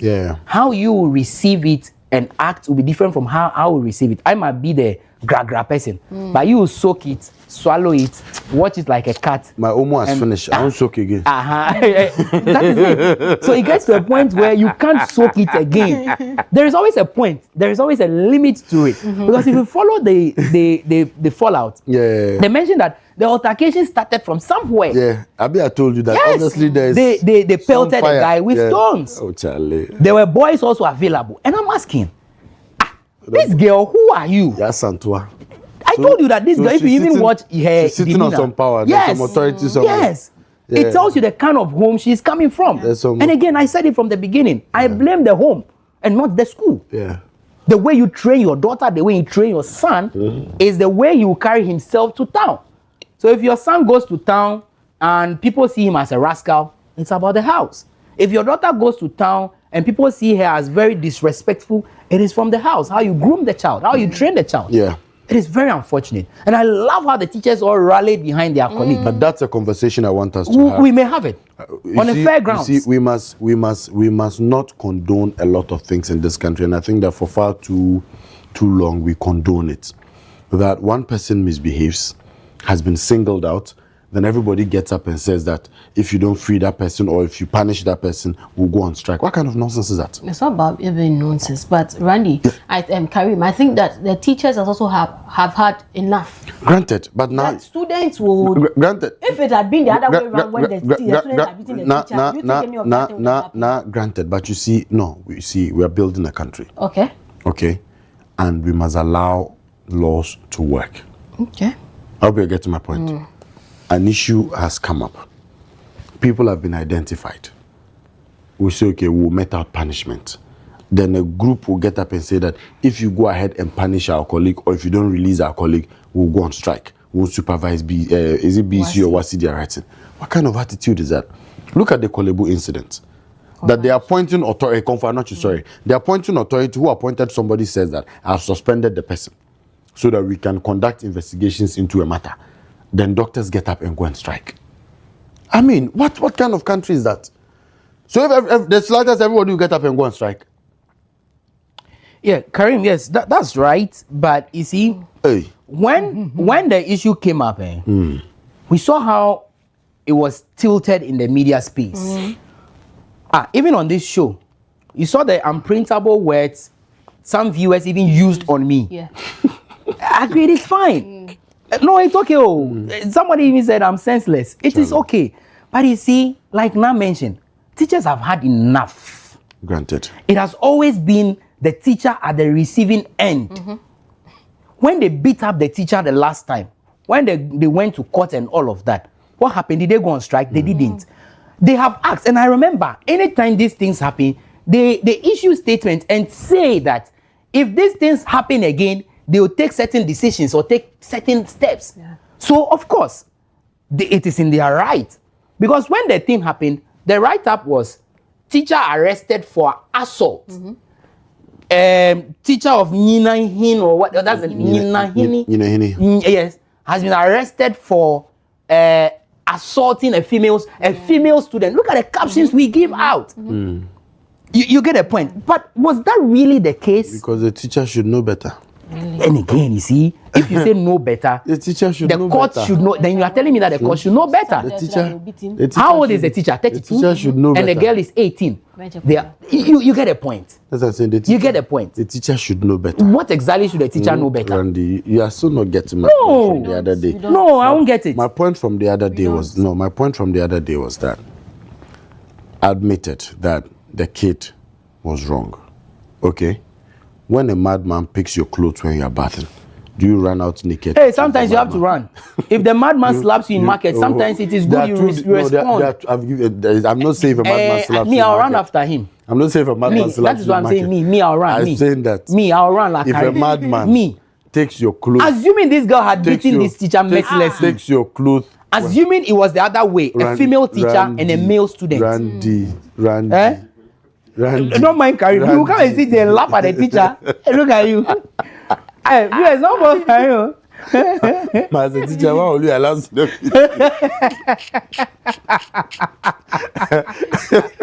The girl, shall bring back the video. The girl nearly beats the guy. As a teacher, it left small. I can kitty like the girl. Why will you allow your student beat you? What I'm saying is that if a madman picks your clothes and runs away from the bathroom, you don't come out naked to run after the madman. Nah, will you do that? Me, I will. Oh no. Now you will. Yeah, just some mad people. Some mad people. They intentionally know this things. They know, pa. You come out naked to chase after the madman. I'll use my towel and follow. I'm saying they have picked the thing and you say you use your towel. You hang the thing like the village bathrooms. You hang the thing on the wall, open air bathroom. Then the madman comes to pick it and runs with it. You come out naked and chase the person. Because, Charlie, what's so? Look, Karim, he left small. This girl would have this. And that is why her friends allowed this to continue. This one is they believe the girl to be Yas and Tua. This one is kickboxing. They believe this girl because it be like she be the girl will be the vocal, assertive, bold person in the hostel. It being a voice. But we know this thing, Karim. We all went to school. Sometimes we pass derogatory comments about teachers. I remember we gave a nickname to a teacher back in basic school. Nagbewa, let your shoes shine. The girl always wears this shoe that has a I swear to God. Thank you. The point that I mean, when we were using blackboard those days. Yeah. So the corner where he said your date over there, we would draw the shoe. The guy taught us social studies. He got to a point he realized that he was the one we were laughing at. I mean, we did all manner of things. Of course. Just that we didn't have we wouldn't have done this. We wouldn't have gone that far. No, but like I said, exchanging blows. Randy, you're not getting my point. I don't get it. I'm not exonerating the girl. Let me make that clear. Okay. I'm not exonerating the girl. Okay. But you feel the teacher shouldn't have. Good. I'm not saying the girl was right. Okay. In fighting her teacher. Okay. What I'm saying is that he nearly put the guy for ground. But this move there was dangerous. The guy was just strategic. What I'm saying is that the teacher should have known better. Oh, Charlie, he slapped the girl in the face. He said, listen. The teacher should have known better. You understand? That's what I think. That he should have known better and acted better. That's all I'm saying. That's me. That is my point. Oh yeah, well I agree. You understand? I'm not saying the girl is not at fault. No. Obviously, I agree. You see, even though they have decided on an out-of-court settlement, I still think that some punishments must still be meted out to both of them by the school authorities. Oh yeah, I mean there are disciplinary. Yes. I mean, so even if you take your prospectus, there are portions that speak about. Yes. So the laws in the school should, of course, should deal with both of them. So internally, even GES. Yes, would have their own exactly. Yes, that I agree. I think that they must find a way to punish them. They must not leave them to go just like that because court says that they should settle out. If not, it would happen again. And so I just think the teacher should have acted better. And like I said, I think that when somebody commits, a mistake or an offense or whatever it is, and the law has to deal with the person, we must allow the law to do its work. Okay. We should not get up and mass up and say that we are going to go on demonstration or we are going to strike because you've decided you are going to punish one of our own. Okay. No, it must not be the case. When we do that, we'll be doing a lot of disservice to the country. It means that anybody can get up and misbehave.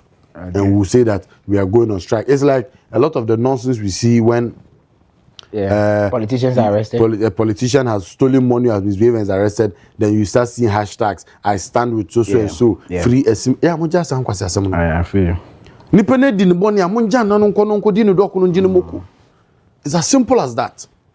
You get it. Even if you choose to do with politics, fine. But you see, with critical sectors like health, education, please let's do better.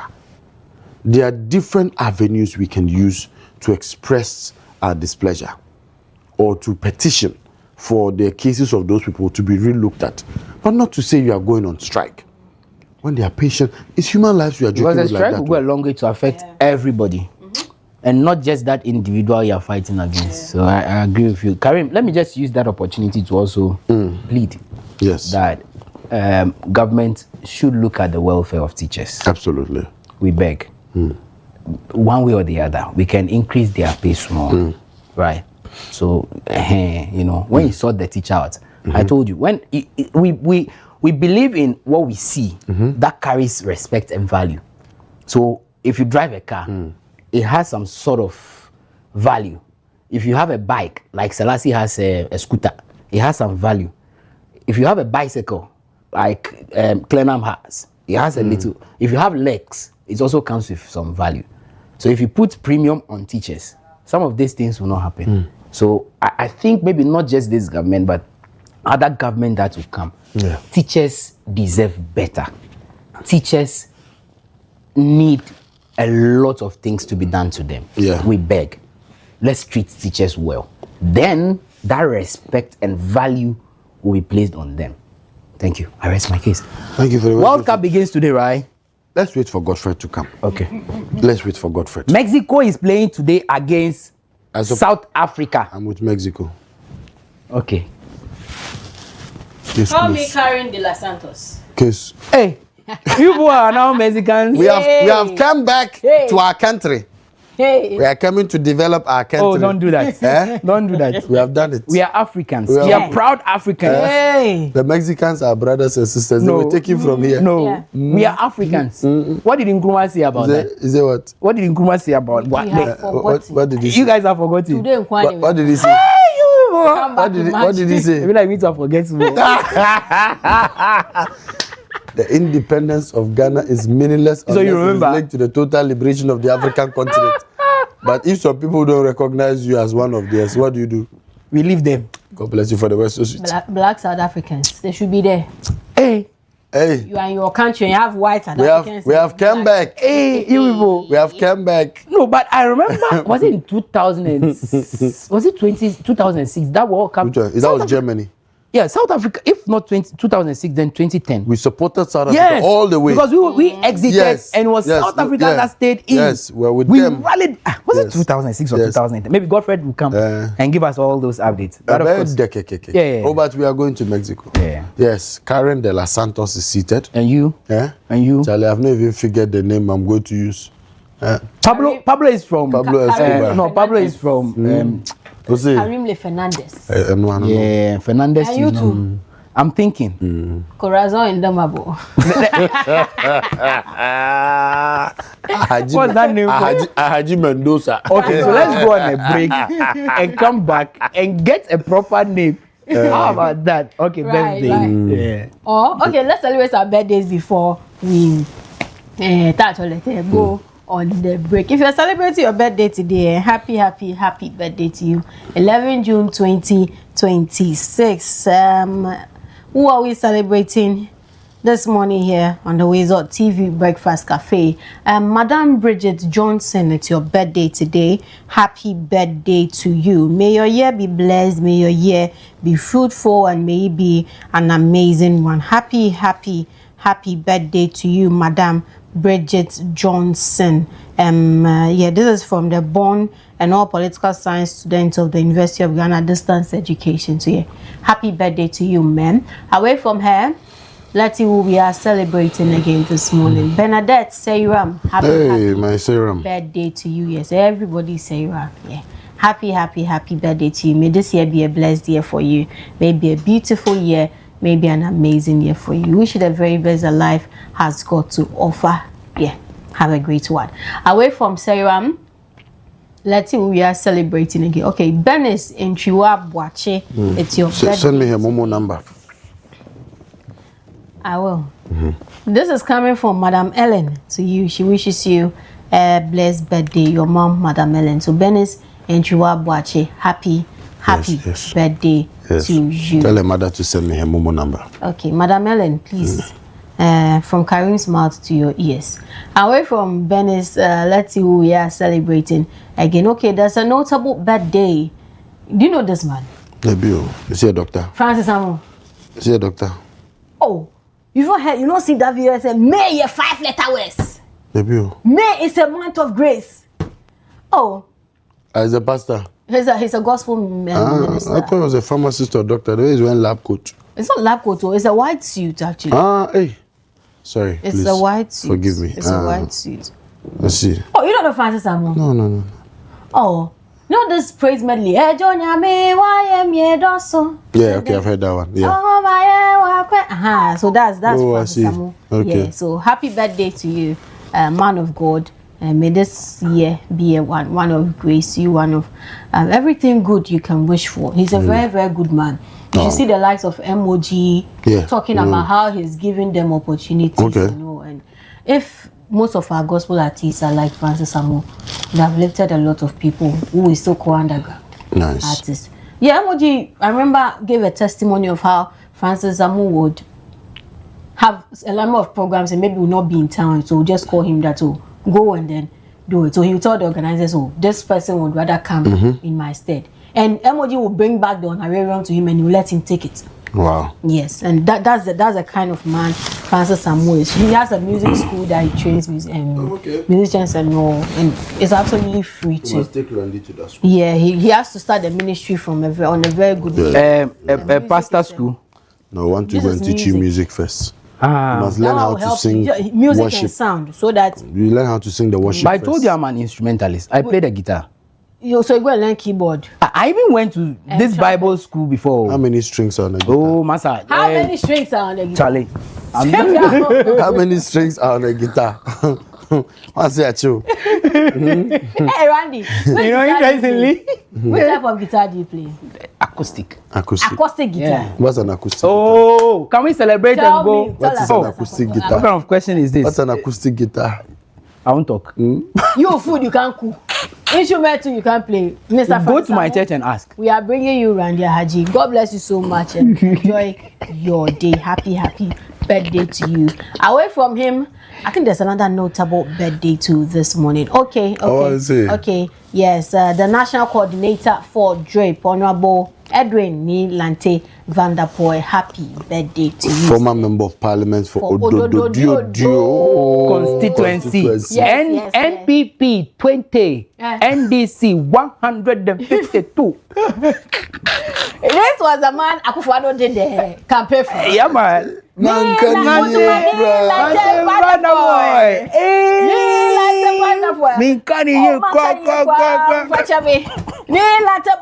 you see, we showed them something. That's Nilante Vanderpoy is the man, yo.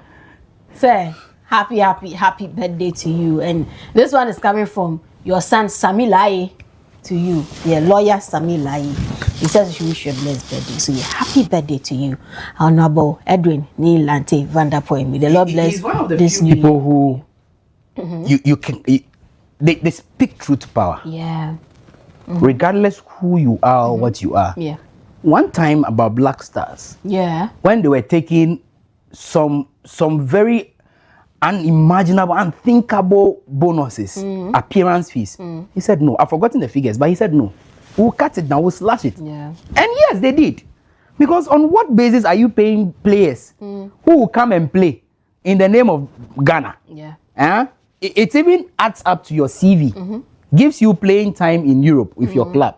Then you charge us huge sums of money. And when we don't pay you well, then when we don't pay you eventually, then you turn around and say, we are bad. He took that.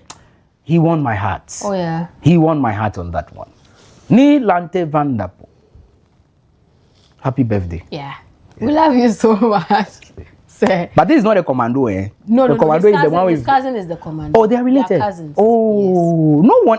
So you Cousin see, is the commando. you see the connection? Yeah. Commando, and then this one is gendarme. So yeah, that's his cousin. So yeah, happy. You know their constituencies are actually neighbors. So the Dodiodo and myself, they are all along the coast. Oh, okay. Yeah, so like a twin city. Yeah. Okay. Yeah. You can walk from Jamestown to Mampobi or to Kolegon or Choco. So Kolegon belongs to Ablik Masaf. So that's the Honorable Alfred. Okay. Yeah. Okay. Yeah. Okay. Thanks for the clarity. Oh, anytime. So yes, Honorable Nilante Vanderpoy, happy birthday to you. Away from him, Yes, that's okay. Away from him. Yeah. So there's another notable birthday here too. My big brother and amazing friend. Like amazing friend, big brother here. Gideon Hammond, Deputy Director General of the National Sports Authority too. Happy birthday to you. And funny enough, Gideon too grew up in Kolegon. Okay. So you see along the coast. Okay. So yeah, Brad Gideon, happy birthday to you. May this year be a blessed one for you. Maybe a beautiful year for you. Celebrate you so much, and may this year be a great one for you. From the entire family, we all share in your special day today. Have a blast and cheers to a bigger and better year. So that'll be it for birthdays this morning here on the WoezorTV Breakfast Cafe. Please do well to keep your wishes coming in to our WhatsApp number 055-269-7939. Let's have your wishes 3 p.m. the day before your birthday so we can come and celebrate you here. Let's take a quick break. We'll be right back.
Time for us to take a look at what the papers are reporting this morning. I take you straight to the dashboard. Let's start off with the front page of the Daily Graphic. It says Parliament Junior Graphic Launch Project on Democracy, and also GDP grows 6.4% in first quarter of 2026. ICT, mining, trade drive economy. That's the story on page 13 of the newspaper. Daily Guide says ex-Maslock boss landed in a wheelchair, appeals conviction. Okay, soft care champions menstrual dignity donates sanitary products. The Chronicle also says Adabraka Gold Haze, that police say docket forwarded to AG. AG says no docket received. A story on page 7 of the paper. Emilia Arthur declares war on premix fuel overpricing and misuse of community funds. Let's move to the Ghanaian Times newspaper as well. The caption here says food supply improves in SHS. Government commits 4 billion Ghana cedis to feeding. That's according to the education minister. Story on page 12 of the paper as well. Estadio Azteca roars today as 2026 World Cup kicks off. Story on page 24. Of course, it's a conversation we'll be having this morning. Trust yours truly, WoezorTV. Yesterday, we held a program that, of course, will entice you to keep your eyes glued onto our shows as well. BNFT says economy grew 6.4% in quarter 1 2026. Hopefully tomorrow we should be discussing this on the dialogue, what it really means to Ghana's economy, taking a look at where we are coming from, where we are now, and where we are likely to head to. Mind you, the media budget review also will be presented in a couple of weeks to come. More here, Conrad proposes quota system as alternative to rubber export ban. Let's move to the National Enquirer. 2025 Jubilee House staffing figures vindicates Mahama. Only 233 political appointees recorded, 390 civil service staff and 185 service attaches listed. The overseer, resignation failure knocks out Osman Abigail from NDC contest. And also here, Agbojari assigns Bogosu Prestia Road project to new contractor. Majority of Ghanaians still approve of Mohammed's performance, IA study says. The Dispatch, Julius Debra appears to be NDC's best bet in 2028 elections. That's according to an analyst. And more here, the youth in MPP have adopted my 3R agenda, reuniting, rebuilding, and recapturing power in 2028. Daily Times, so Municipal Assembly supports PWDs with income generating equipment. MC urges beneficiaries to make judicious use of items. Vice President Opoku Achiman advocates multilingual Ghana, urges citizens to learn a new language. What do we have here on the front page of the Ghana Politics? Leadership and economic progress strengthen Mohammed's position. In SHS assault case dropped as court urges amicable settlements. Showbiz, the weekend is almost here. You would expect something like this. Business not dirty December leads GH tourism. GTA report says. And also stars repping Black Stars. Story on page 6 and 7 of the paper. I refuse to be boxed, Jeffrey Naughty says. Story on page 3 of the paper. So I think he has a show coming up this tomorrow, right? Okay, yeah, sure. Anyway, that's it with the WoezorTV newspaper review segment. Now he's on standby to give us all the details that you need to know.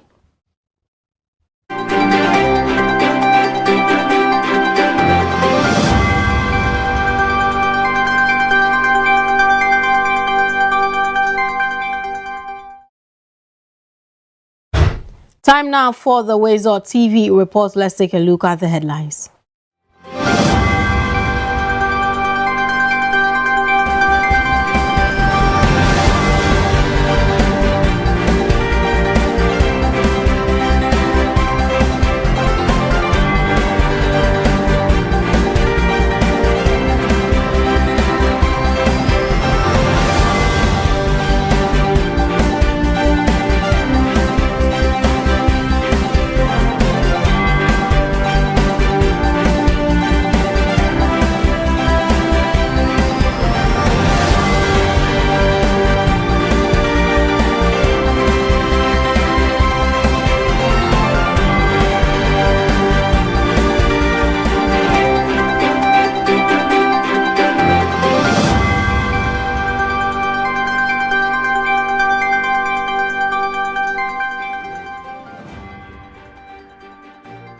Now let's begin. Vice President Professor Nana Jane Opoku-Agyeman has launched Ghana's revived national cultural policy, describing it as a critical framework for preserving the nation's heritage while calling for the positioning of culture and creative art as a key driver of economic growth and national development. The launch brought together the Minister for Tourism, Culture and Creative Arts, traditional authorities, members of the diplomatic corps, development partners, creatives and other stakeholders. Addressing the gathering, the Vice President said the revised policy recognizes culture as a powerful tool for job creation, education, social cohesion and inclusive development. She noted that the policy aligned with the United Nations Sustainable Development Goals and the African Union's Agenda 2063, which seeks to promote a strong African cultural identity and shared heritage. Launched Ghana's revised national cultural policy. This policy sets out to protect, promote, and preserve our heritage while nurturing our cultural and creative industries. By safeguarding our traditions and empowering our creative sectors, we are driving inclusive growth, creating decent jobs, enhancing education, and reducing inequalities. In doing so, we are also advancing the United Nations Sustainable Development Goals, aligning ourselves, very importantly, with the African Union's Agenda 2063, which envisions, quote, an African or an Africa with a strong cultural identity, common heritage, values and ethics, end quote. This policy builds on Ghana's moral and intellectual leadership at the United Nations, where we successfully secured a resolution affirming the transatlantic slave trade as a grievous crime against humanity. Ghana holds the physical evidence of this tragic history in our forts, castles, and slave dungeons. We also celebrate other milestones.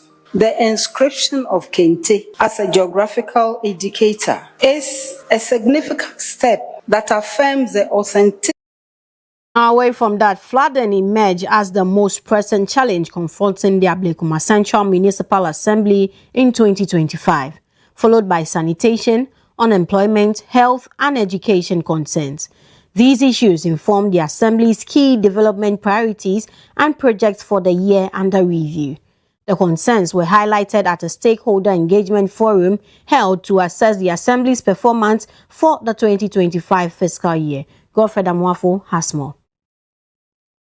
Central Municipal Assembly Stakeholder Engagement Forum provided an opportunity for the Assembly to account for its activities and development interventions undertaken in 2025.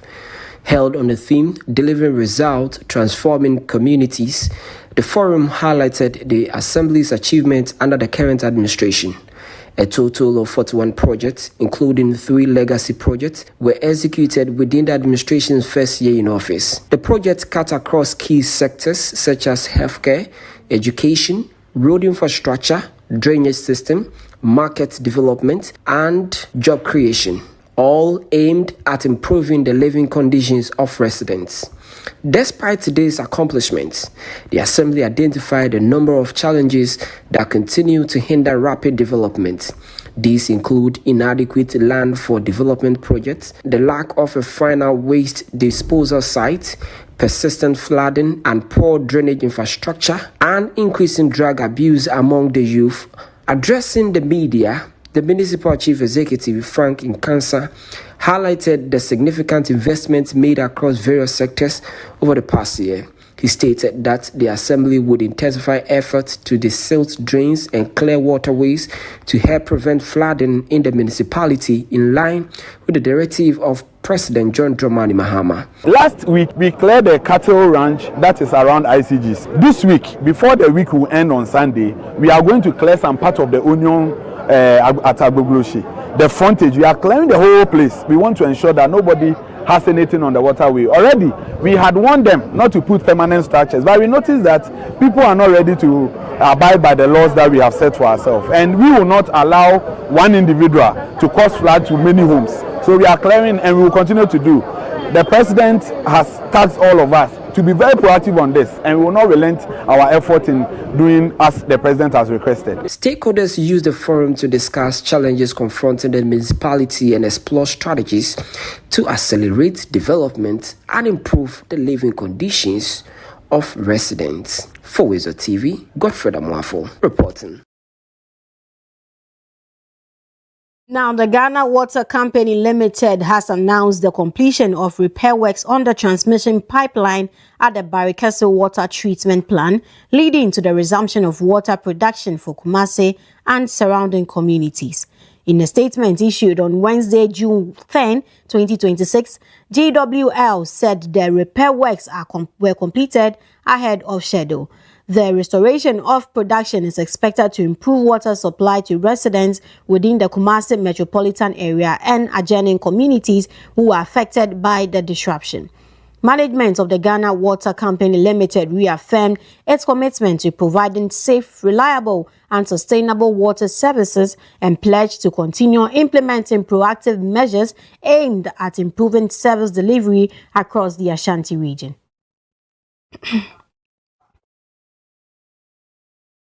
And also, government has launched a major employment and social protection program aimed at empowering women and young people across the country. The initiative, known as the Ghana Women and Youth Empowerment and Social Cohesion Program, is being implemented with the support from the African Development Bank. The program is expected to create thousands of jobs, provide skills training, and improve access to finance for women and youth-owned businesses. There's more in this report.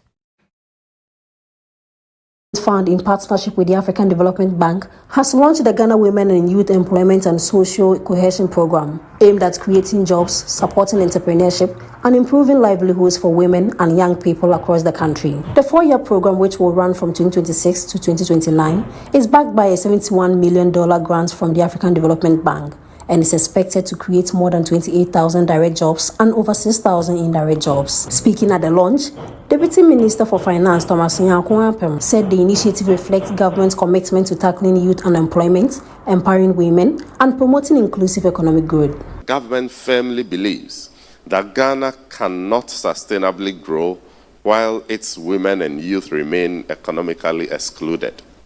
That is why jobs, enterprise development, skills training, and inclusive growth remain central pillars of government's new economic model under the resetting agenda.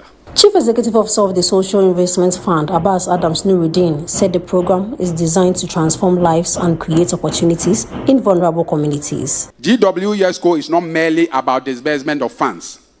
It is about transforming lives. It is about restoring dignity to unemployed youth. It is about helping women and youth-owned businesses move from survival to growth.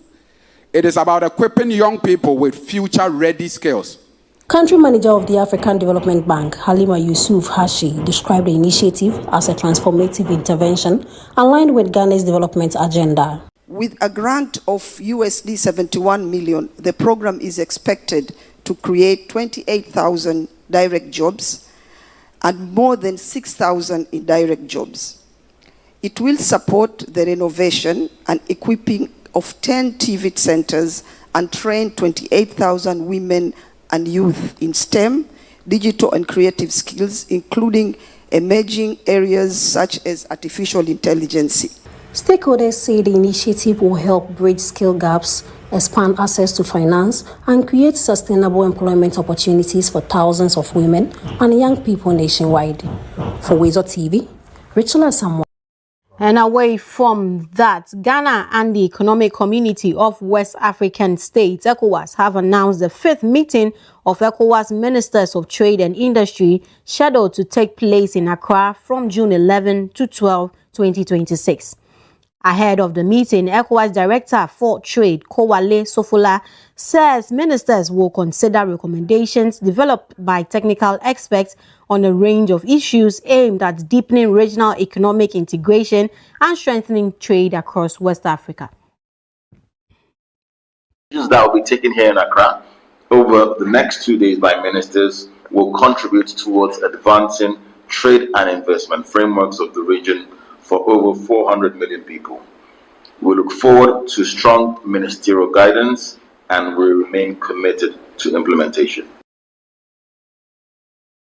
Among the proposals expected to come before ministers are measures to modernize trade systems and improve connectivity between member states. Mr. Sofola says ECOWAS is seeking to build on existing national trade platforms by promoting greater regional interoperability and digital trade integration.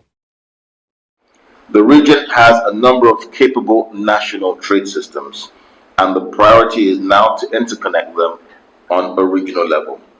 A proposal will be put forward for the development of a regional e-trade hub to enable interoperability of national platforms, alongside the acceleration of the ECOWAS payment and settlement system, as well as the Pan-African payment and settlement system. The National Democratic Congress has marked its 34th anniversary with renewed calls for discipline, accountability, and stronger democratic institutions. Party leaders used the occasion to reflect on the party's origin and its role in Ghana's democratic development. There's more in this report. Democratic Congress has commemorated its 34th anniversary with the calls for stronger institutions, accountability, and responsible leadership. National Chairman Johnson Esedu Nketia reflected on the party's journey from the June 4th revolution to constitutional rule, describing the NDC as a key pillar of Ghana's democratic development. Now, every year when we celebrate our anniversary, we remember the promise of our founding fathers that there will be no coup d'etats in the country again. We can say confidently that we will pass over this democratic governance to another generation and to another generation. Member of Parliament for Kolikoti, Dr. Zenato Ajiman Rollins stressed the need for broader citizen participation in governance and stronger accountability within public institutions. If we are talking about the strengthening of institutions, there must be consequence management, which means that it doesn't matter who you are and who put you there. If you do not align with the principles of good governance and you do not live up to those standards, there must be consequences. That is the only way that we set the tone for what really we want our youth to emulate. The General Secretary of the NDC, Fifi Fiavikwete, meanwhile expressed concern over what he described as ongoing indiscipline in the country, linking recurring floods and environmental degradation to weak enforcement of the laws. And really the true message is not about flood. The true message is the endemic, pervasive indiscipline. The sense of irresponsibility, living as if there is no tomorrow. That is what June reveals. That is what June 4 revealed. And that is the foundation of this party founded on June 10. That no matter what happens, our focus must always be ensuring that things are done well for our country. For WoezorTV, Ellen from Pont. Time now for some international news.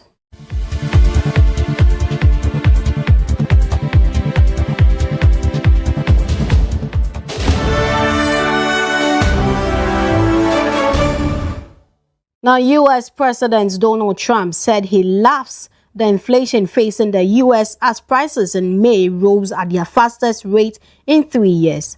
The U.S. president said the numbers were great when asked about the Bureau of Labor Statistics figures showing prices rose by 4.2% in May from a year earlier. The increase from 3.8% in April was largely driven by rising energy costs in the wake of the U.S.-Israel war in Iran. Speaking from the White House, Trump said he loves it. The president went on to claim U.S. forces have conducted nighttime operations in which tens of ships have removed millions of barrels of oil from Iran, contributing to a slight drop in oil prices. I love it. The numbers were great. You know what I really love? I love the inflation. You know why? Because as soon as this war is over, you know, I can say it now. Something you didn't know. Do you know we've been taking out millions of barrels of oil? Nobody knows it. You know who doesn't know about it?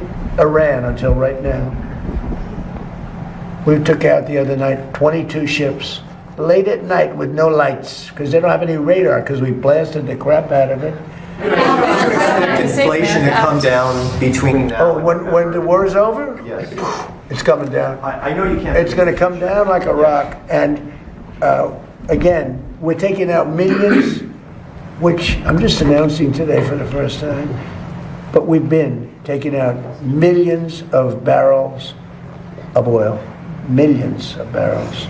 Every night we took out oil. But now I'm going to tell you because they just figured it out.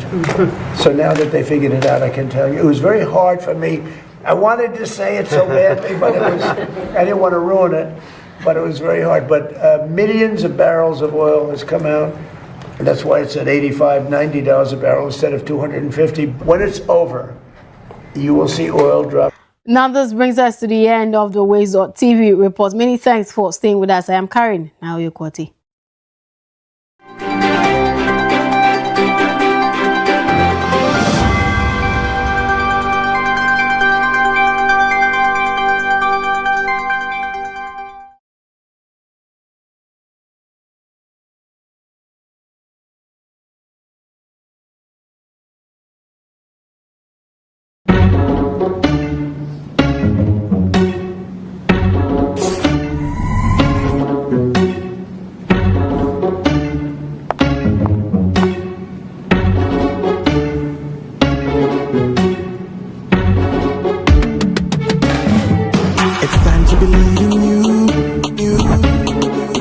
Changing, so should you.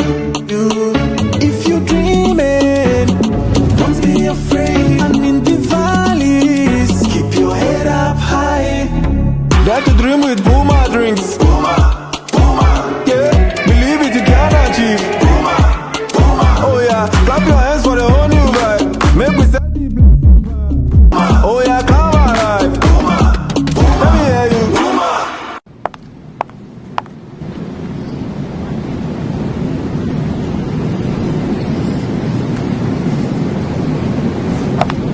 Puma drinks, a whole new vibe. Another quality product from Casa Precon. This advert is FDA approved.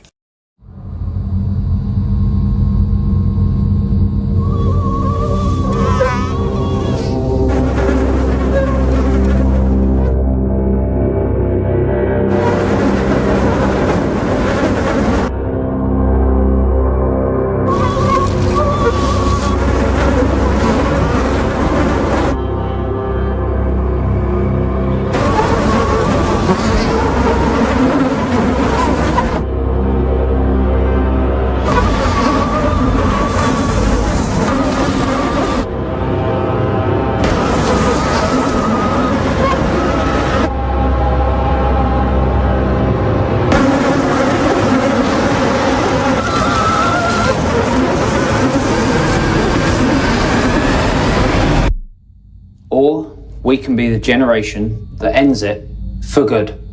Malaria must die, so millions can live.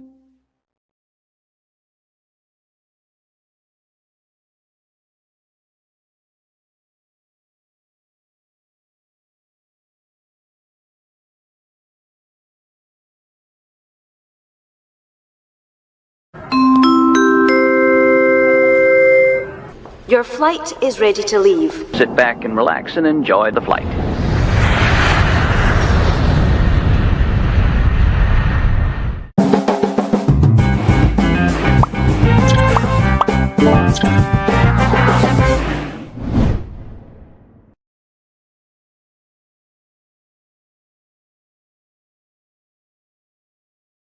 Gentlemen, I've got some bad news and some good news. Okay, the bad news is that your chances of getting prostate cancer are now just 7 to 1. In fact, prostate cancer is killing one man every single hour of the day in this country. Imagine that, one every hour of the day. But the good news is, we're forming a team to stop that clock. Men United. It's time men united together to fight prostate cancer, the way women have united against breast cancer. We need to get together and find a cure, as well as better ways to care for the 250,000 prostate cancer sufferers out there. Please, get on side and join us in the fight. Men United versus prostate cancer. We can win this.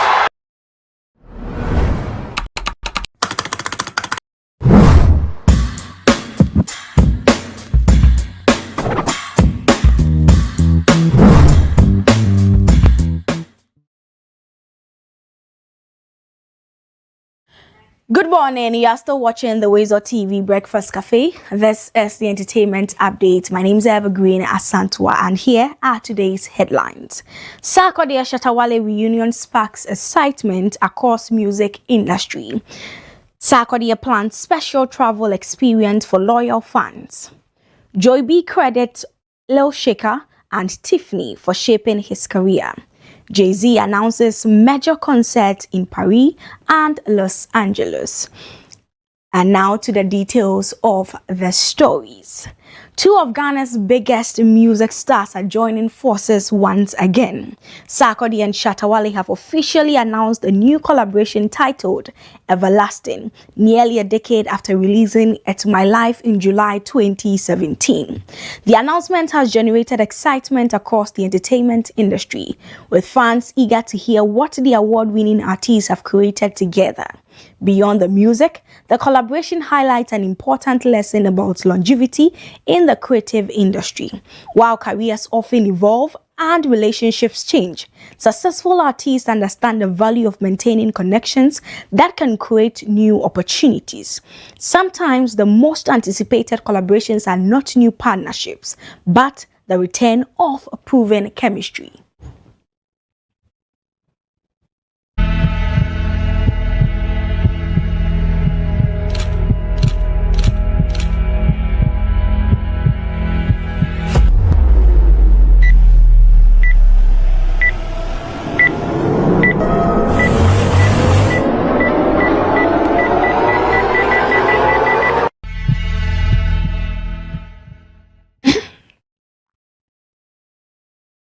Okay, so that is the teaser for the music that we'll be enjoying today at 7 o'clock p.m. So the emphasis is on 7 o'clock p.m. today on YouTube. And they said that they are going to give us a music video as well, of course, because we're talking YouTube.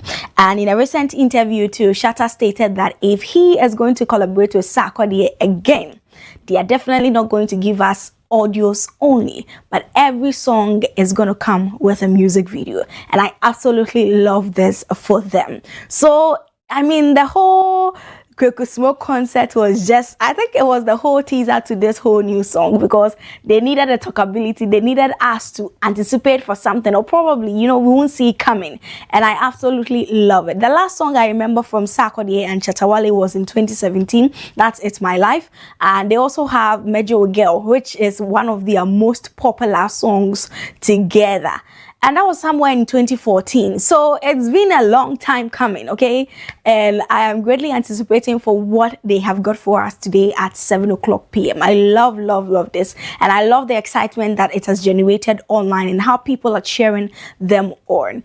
And whatever is happening in this video, I just can't wait to hear the sound that attached or accompanies with this video. So 7 p.m. today, 11th of June 2026, we get to enjoy Everlasting by Shatawale featuring Sarkodie. So that is the latest update there. Now let's move away from that, but we're still talking about the landlord himself, which is Sarkodie. Now he says that some of his most loyal supporters could get the opportunity to experience his upcoming UK concert journey firsthand, speaking on Timeless with Teddy ahead of his Rapaholic UK event at London's O2 Arena in March 2027.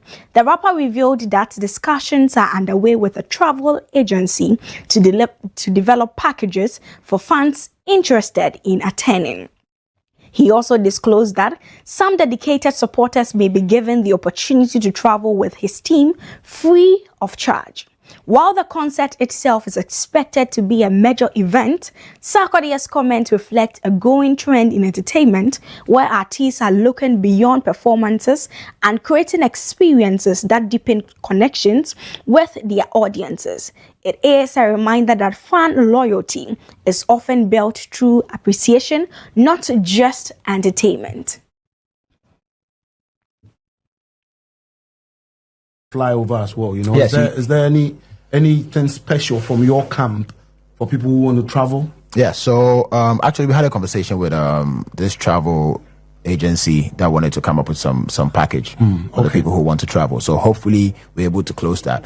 But yeah, what we normally do is we still take some of the fans that we can bring them along. Oh, okay. You know, free of charge because they have been supporting. Oh wow. Yeah, we have this Generous. next year. We have to do it because there are these fans who have like devoted their whole life, literally, just promoting the Sarkodie brand. I think it's only right that when there's opportunity like this, you just let them come and experience. And people that want to fly over as well, you know. Yes, is there anything special from your camp for people who want to travel? So the loyal fans of Sarkodie, this is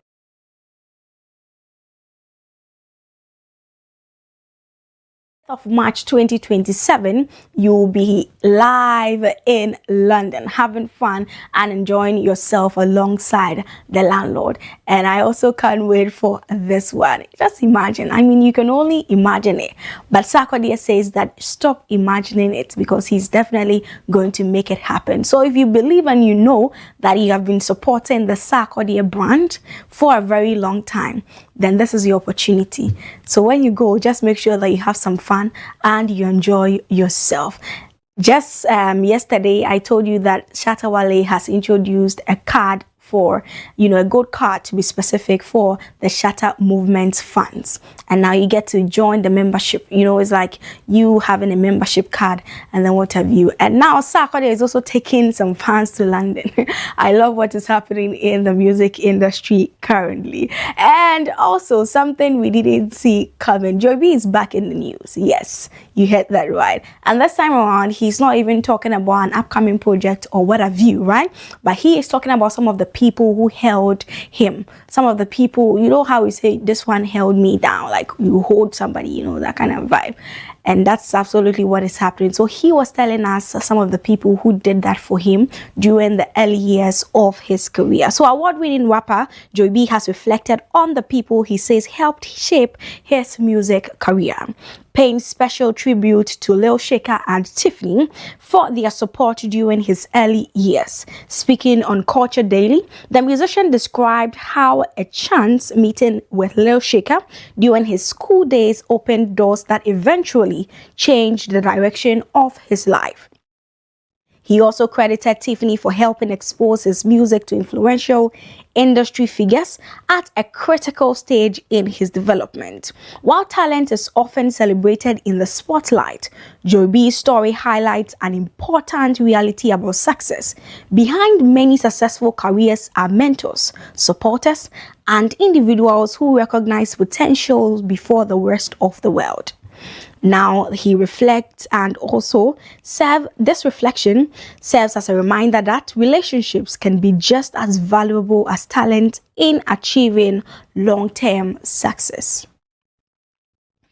But all of this whole time I was prepping to be who I'll be in future. I didn't even know that. Yeah. Going to this snooping place, recording, you pay small and all of these things. So now I've moved to secondary school. So now I have experience from freestyling. So now Form 1, break time, you say, oh, I was in class again. This made me an introvert. So I need to go canteen, I need to go, like, I'm just still... Try hide. Yeah. I mean, I'm always, like, just some guy on... I had a friend who knew I could rap. Freestyle, or whatever it is. They said, some guy come, he won't, like, rappers. Yeah, I'm like, who's this? Cool. It be Lil Shaker. Oh. Lil Shaker was sitting under the tree. There were like a bunch of boys rapping to him. On logo line. Yeah. Was he a student as well? Yeah, Shaker my senior, like, I think 3 years or 4 years. Okay. And he said I should freestyle. I just started. 1, 2, 3, 4. I said, it's okay, take my number. That's it. I took his number. I called him when I got home. And that's it. Now I started even missing class because he lived very close to my school. He lives like literally 10 minutes walk. So now I go to Shaker's house, his room. He has some now 2x4 that microphone. explains the kind of humor you guys are able to. So you had that right, and that was what happened during an interview. And Joy B telling us exactly what he remembers and how it all went down. Now, my last story, and in international news, hip-hop icon Jay-Z is expanding his Jay-Z 30 celebration with 2 major stadium concerts in Paris and Los Angeles later this year. The newly announced show will continue a retrospective series marking 3 decades of one of music's most influential careers. The performances follow recent appearances and upcoming stadium dates in New York, giving fans another opportunity to celebrate the artist's extensive catalog and cultural impact. Beyond the concerts themselves, the announcement highlights the power of longevity in entertainment. 3 decades after his debut, Jay-Z remains one of the few artists capable of filling stadiums across continents, demonstrating that true influence is measured not only by hit, but by the ability to remain relevant across generations. So that is Jay-Z 30 celebration, and it's a celebration of his debut album that was released in 1996. So 30 years down the line, and he's still killing it, still filling auditoriums, stadiums, and then he still got all what he's got up on his sleeve. So these are also some of the things that we love to see, and a huge congratulations going out to him on this one, because we know that he's capable and he's definitely going to do it. And then song, or the debut album, is titled Reasonable Doubt, which was released in 1996, as I stated. So 30 years, it's been great, I can say for a fact, and I can't wait to see what or how these concerts are going to go down. And this is where I draw the curtains down for today's entertainment update here on the WoezorTV Breakfast Cafe. My name is Evergreen Asantua. Thank you for watching. Do enjoy the rest of the program.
we can be the generation that ends it for good.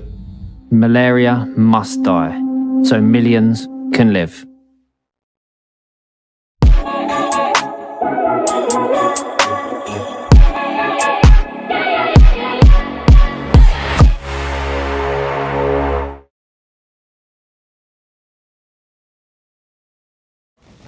Welcome back for sports update on the Breakfast Cafe. My name is Godfred, and if you can see the smiles on my face because it started from 100, and now today is the day, the opening day for the 2026 FIFA World Cup. We're going to see the opening ceremony. Before the 7 p.m. game, of course, it's going to be between Mexico and South Africa. I know as a Ghanaian, I can guess where your support will be, but of course, you can also send in where your support will be between Mexico and South Africa. And the opening game for the 2026 FIFA World Cup, it happened in 2010, but then that scoreline was 1-1 between South Africa and Mexico. And this time around, we are going to see Mexico hosting and playing the first game against Africans' own side, South Africa, in there. That will be one of the major events in the world when it comes to football. I don't think there will be any event bigger than what we are about to see this evening when it comes to the World Cup. And so prepare yourself and get glued to your TV set because we have more for you when it comes to the World Cup. Remember, we started talking about the World Cup not today, not yesterday, not the last 3 days. From the qualifying stages when Ghana qualified somewhere last year down to today, and it is finally here. The World Cup is here. Let's start from our very own first story. WoezorTV has officially been named an authorized TV station or partner under the Ghana TV Consortium for the broadcast of the FIFA World Cup 2026. Now, this follows the Ghana Broadcasting Corporation's GBC's successful acquisition of exclusive free-to-air terrestrial broadcast rights with support from the government of Ghana. Now, through this consortium arrangement, licensed by FIFA via New World TV and GBC, WoezorTV will bring you the world's biggest football tournament to viewers nationwide. Now, to ensure premium viewing experience, the station will complement live match broadcasts with comprehensive studio analysis. This will include tactical reviews, player assessments, and all that, even experts coming on board, discussion featuring a lot of panel talks for you to understand what's going on in the World Cup. And so this is what you can expect from WoezorTV. Fans can stay connected via real-time updates, highlights, and exclusive key moments clips across all the station's online platforms. So you're going to get interactive on the social media as well. And so this is the deal for us. WoezorTV, always going out for you. You can count on us for this World Cup. Now, away from that, the Blasters, we are competing in the World Cup, and so it is important that we get some insurance package, and Glyco has done that.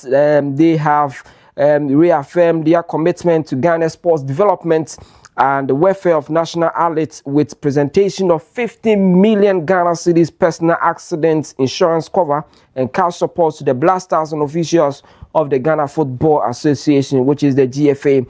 The sportsman insurance presentation made as the Blasters intensify preparation for the FIFA World Cup 2026 underscores Glyco's generous long-standing support for Ghana football and its belief in the importance of insurance protection for athletes, technical teams, officials, and support personnel representing the nation on the global stage. And so whereas our players are out there putting in their best and killing themselves for the national team and the country and the badge, they are also getting some life insurance or support here back home. And so this is a good news, and I'm sure when the players hear this, probably they will smile and do their best for nation Ghana. We will play our first game on the 17th of June against Panama. And so, of course, we are still gearing up, and the opener will determine how the tournament will go. So I am sure you'll be glued and be watching up. Mexico, South Africa, you repeat this each and every day. We talk about it before the game starts. your predictions are welcome. We want to know where you stand. Some are saying that Mexico 9, South Africa 0, Mexico 10, South Africa 0. I don't know. But of course, you shouldn't also forget that in 2010, when Ghana became the only African team in the World Cup, we saw that support from South Africa. We shouldn't deny them that. Let's support them, the African country opening. But of course, you can have your own reason for not going in for South Africa. And your predictions, I want to see more. I would love to read the predictions live on here so that you get to know what it is. Is it going to be 2-1 in favor of Mexico, 2-1 in favor of South Africa, or otherwise? But what I'm saying, 10-0, 11-0, 12-0, I think is too much. But of course, we are still in the World Cup mood. And so let's talk about the Somalian referee, which is Omar Atan, that was denied entry into the US. You shouldn't forget that this particular referee that I spoke about yesterday, he was a judge 2025 best referee in Africa. And so it comes as a surprise and shocking to a lot of people that he was denied an entry into the US for his, first World Cup experience, and he becoming the first Somalian referee to officiate at FIFA World Cup. That history was unable to actualize because it was denied entry into the United States. And yesterday, US officials say that Omar Atan was denied some entry based on security reasons. The statements that they made, they said this individual was seeking admission to the United States upon further inspection by the CBP, which is Custom and Border Protection. Derogatory information, including association with suspected members of terror organization, was discovered, making the traveler ineligible for admission to the United States under the Immigration and Nationality Act. So this it goes beyond what we were all expecting, and that's why they bounced him. But he has returned to his country, and this is the press statement that his country also issues. So the Ministry of Foreign Affairs and International Cooperation of the Federal Republic of Somalia expresses its deep regret over the decision by authorities of the United States of America to deny entry to Somali international referee Mr. Omar Abu Bakdil Atan.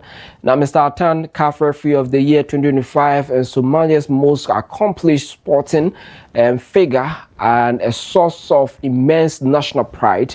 The federal government of Somalia undertook diplomatic efforts with the relevant authorities in support of Mr. Atan's travel. Regrettably, these efforts did not result in a favorable outcome. The government of Somalia remains immensely proud of Mr. Atan's achievements and contributions. His success continues to inspire Somali youth and demonstrates the talent, commitment, and perseverance can lead to international excellence. So that is the statement also coming in from his countrymen, and the government throwing all support behind Atan. It's unfortunate for him. But then Gianni Infantino yesterday had opportunity to address this issue, not only Atan's denial, but also he also spoke about tickets. You know, that's one issue that has been of concern to a lot of fans, has to do with tickets. I mean, they are pricing it around $60 and above, $100 and all those things.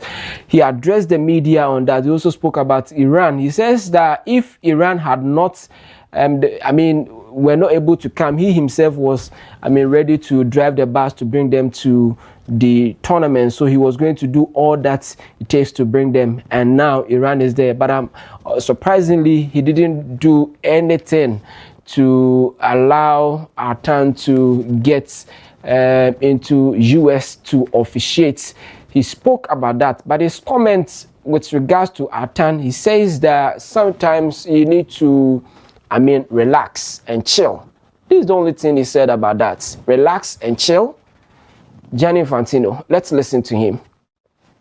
As well, what happened to Omar, the referee from Somalia. But again, we don't control everything. We try, we will discuss, we will speak, we will see. maybe sometimes it's good as well to just, chill, relax. We work on everything. We try to solve everything. Sometimes to immediately start screaming and shouting has the opposite effect of finding a solution.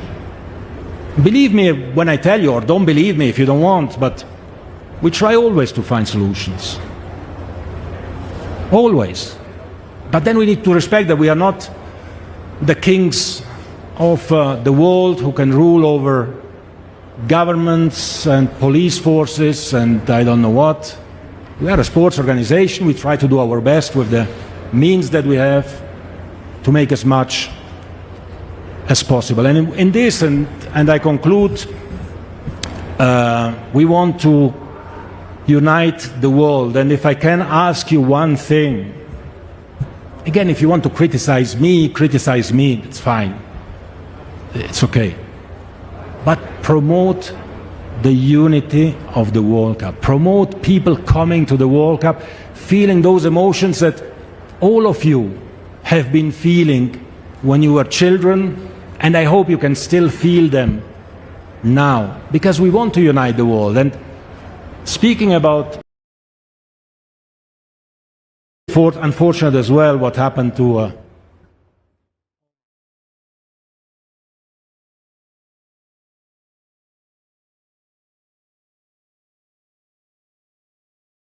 and he addressed all the issues, critical issues that have been raised before yesterday or before the start of the World Cup. So he took them topic by topic, started with Iran, started with security, and went on to the denial of attack into the US and all that. He says that sometimes it's good to relax and chill. Okay, thank you, Infantino. So Atan will relax and chill. The world will have to relax and chill. Let's talk about World Cup fact today. We are not yet done because the tournament is still, we are even yet to start today. Until it ends, probably we'll still be giving you other teams. So we are looking at England. They are in our group. So let's look at something about England. England have won the FIFA World Cup once in 1966 when they hosted the tournament. Remember that. England defeated West Germany 4-2 after extra time in the final at Wembley Stadium. The 1996 final remains the only World Cup final hat-trick in history scored by Geoff Hurst. Now, England first participated in a World Cup in 1950. The Three Lions have appeared in 17 World Cups, including the 2026 tournament. 17 World Cups, and have won only once. Interesting. England's best finishes since 1966 are semi-final appearance in 1990 and 2018. Gary Lineker is England's all-time World Cup top scorer with 10 goals. Peter Shilton holds England's record for most World Cup appearances with 17 matches. England's current captain is Harry Kane, who won the World Cup Golden Boot in 2018. And so this is England. This is the team that Ghana will be playing in our group after taking on Panama and Croatia. We wish the boys so well. We know they can. They are not favorites, but they can. I am Godfred Amwafo, and it's a wrap for sports.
Welcome back to the WoezorTV Breakfast Cafe.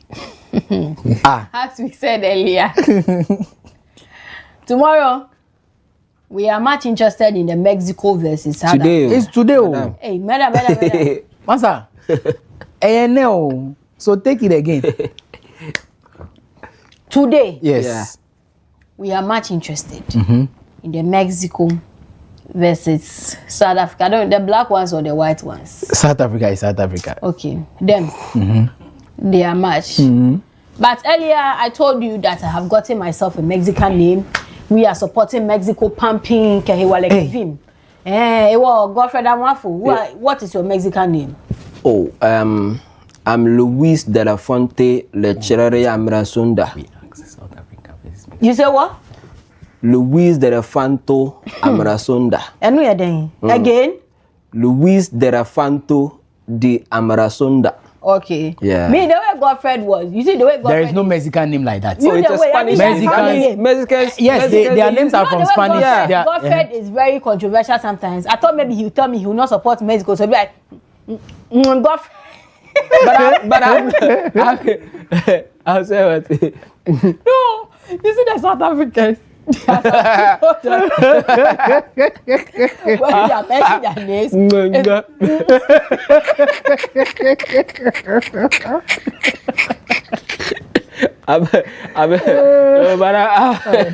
people are not good. You asked me which team I'm supporting. No, right? You just asked me. You see? He just gave me the Mexico, and you accepted it like that because the original government I would have supported. I would have been from Soweto. But I have South African name though. Yeah, I'm called Mbonko Molonto.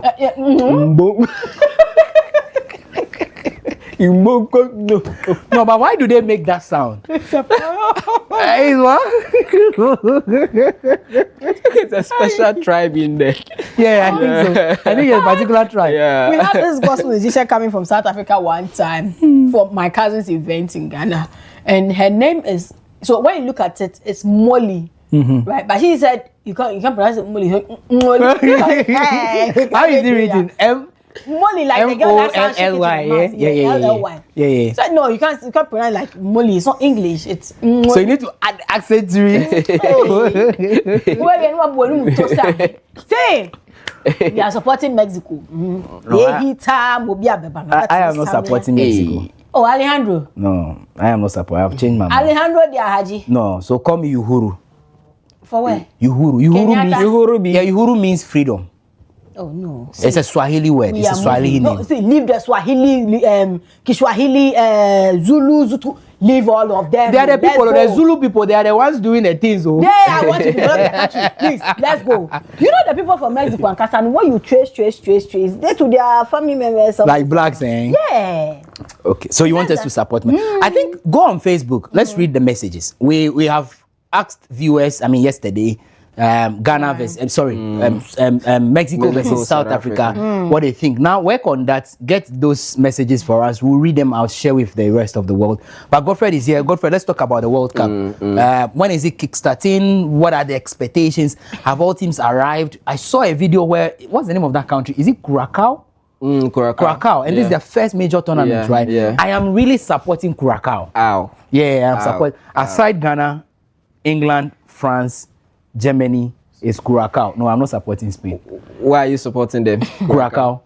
A country of few numbers, few people, for the first time making it to this level. And of course, taking a look at how they even arrived. No noise, no honking of horn. You saw how a fan danced with the pilots? No, I didn't see that. Oh. So maybe you can share those videos with Salah. But let's talk about the World Cup. Finally, it's here. We've been doing a countdown since last year, 100 days, 50 days, and today the world is going to witness something like that. Run us through what expectations are, what preparations have been done so far. There's a particular point that I would want us to talk about. That has to do with the challenges some fans are having in traveling to America. Precisely, a referee was denied entry for whatever reasons we don't know. But I mean, let's run us through. Yes, like you just started. We thought that we were going to have the normal World Cup we've been seeing. South Africa, 2010, Brazil, Germany, and all this stuff. But then this time around, because of where the World Cup is being played, the United States, Mexico, and Canada, there were a lot of issues about immigrations and all those things, and the people going in there, and even the ticket security. Just as we were preparing for the World Cup, we had a war, happening in the Middle East, which involved the United States. So issues of security will come to play, and that has taken a bit shine, which is the World Cup shine, because the tournament is yet to start, so you can't say that it's taking away the beauty of the game. But then the pre-World Cup shine, where people will be eager to be going in there. There are millions of people being cut away from entering the United States to observe this World Cup. So that has been the topic. That has been what a lot of people have been talking about: the tickets, security, denial of entry into the United States. Because look, a lot of people did not even think of using Canada or even going through Mexico. They all thought of going to the United States because that is the focal points. US, you see. But then they have also been on another tangent that, look, before you get into our country, it seems many people want to use the World Cup as an entry point into the US. Because we have record of people going into, various countries, and especially those of us coming from Africa and some part of Southern America, they use that as an opportunity to enter these countries, and they refuse to come back or return. And so they are also doing that scrutiny to ensure that they limit the number of people going into their country, and that is what is happening. But then to go, was it then an error using USA?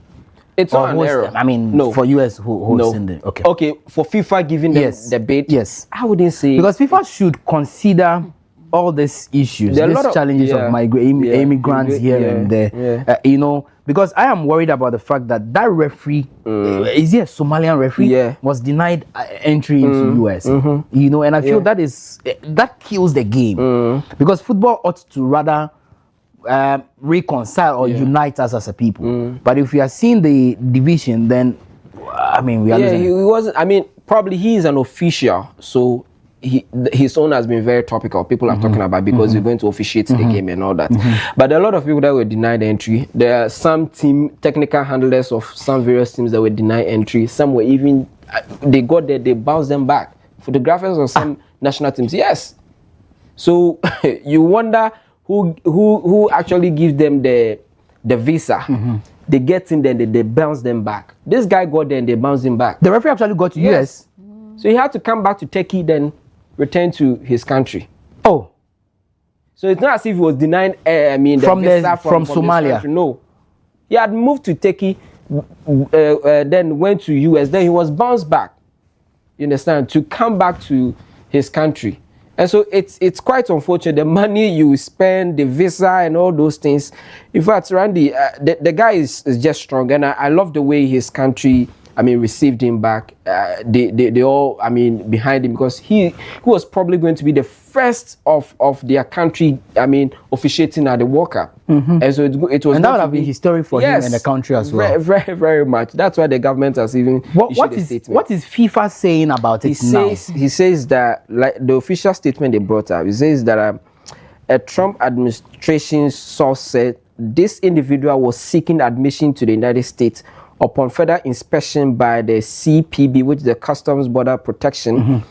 Derogatory information, including association with suspected members of terror organization. Are you kidding me? So how is that possible? This guy has been at the AFCON. Yeah. And he was adjudged the 2025 the best referee.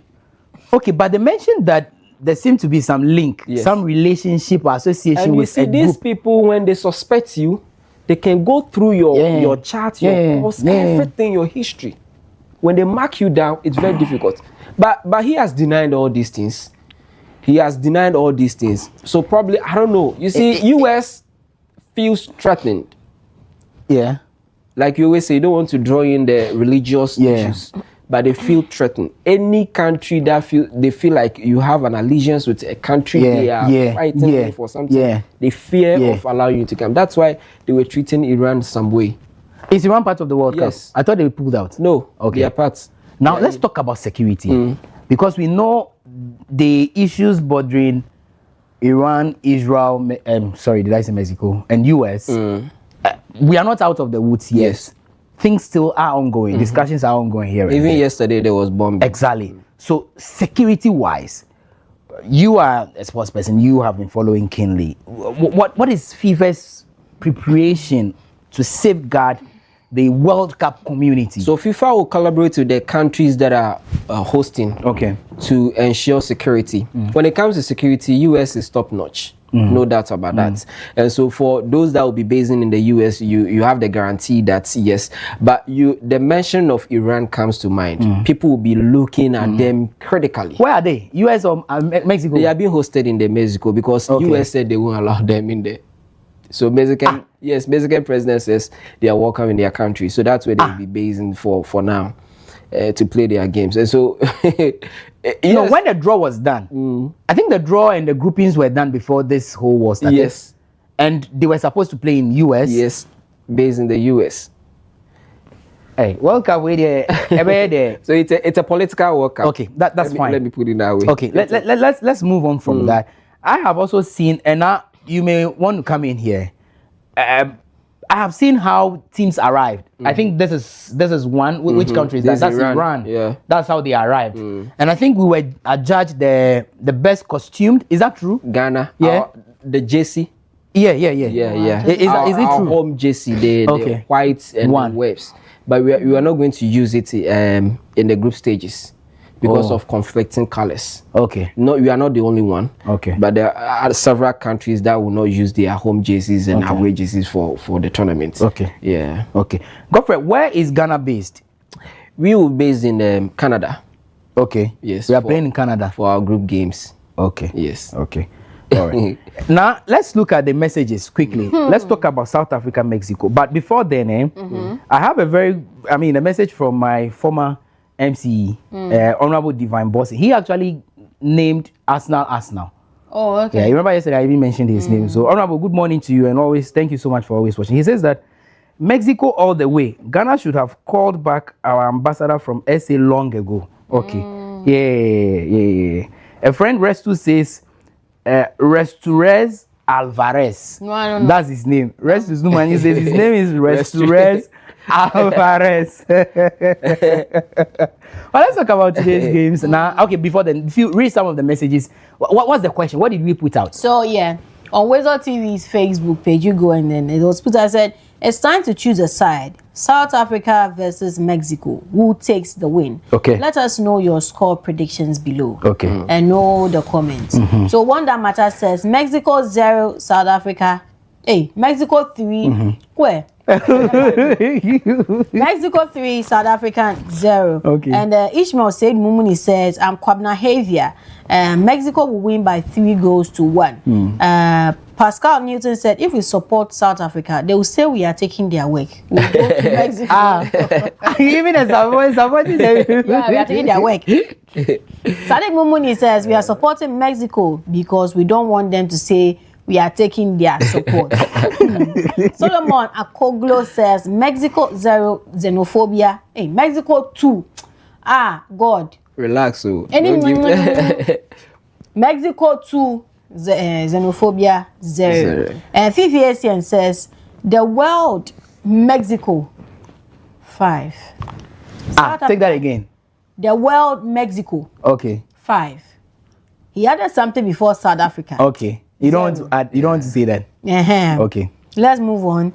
And then Seth Gorgesberg says Mexico 3-1 against go back to your country. You and then Abel Mauto Agbeyome says my name is Abelito Marquez. Hey. Mexico. Ciao. Yeah. You remember Ciao? Money Heist. Okay. De la child. I didn't watch that. I didn't watch that movie. You didn't watch Money Heist? No. Oh, sorry. So today we are singing De la child. Okay. Yeah. This one to say Mexico 10, South Africa 0. Time to fix the world. Mexico 3, South Africa 0. That's Godwin Ablodipe. Time to fix the world. Wow. And then Geoffrey Robinson says taking away continental sentiments. Taking away. Please bring her awake water. Selassie, please bring her. Do you want room temperature or sea level or Which one is sea level? the one that is above the sea? Room temperature will be fine. But Geoffrey Robinson says, taking away continental sentiment, the fact that SA is misbehaving, I still choose Mexico for the win. Myself. The match is very important to them. Odu Mebenizaya says, Mexico 299, South Africa 0. 299 is 299 goals. People get South Africa like that. And then Umar Sadiq says, normal days, there's no way South Africa can win Mexico. Which I'll probably be supporting them because they are one of us. But for what they are doing recently, I wish Mexico will score them like 5-1 for the opening match. Okay. Now, hold on a second. Let me bring in Godfrey. Do you feel that is actually the reaction larger populace of the African continent will have going into tonight's game? Yes.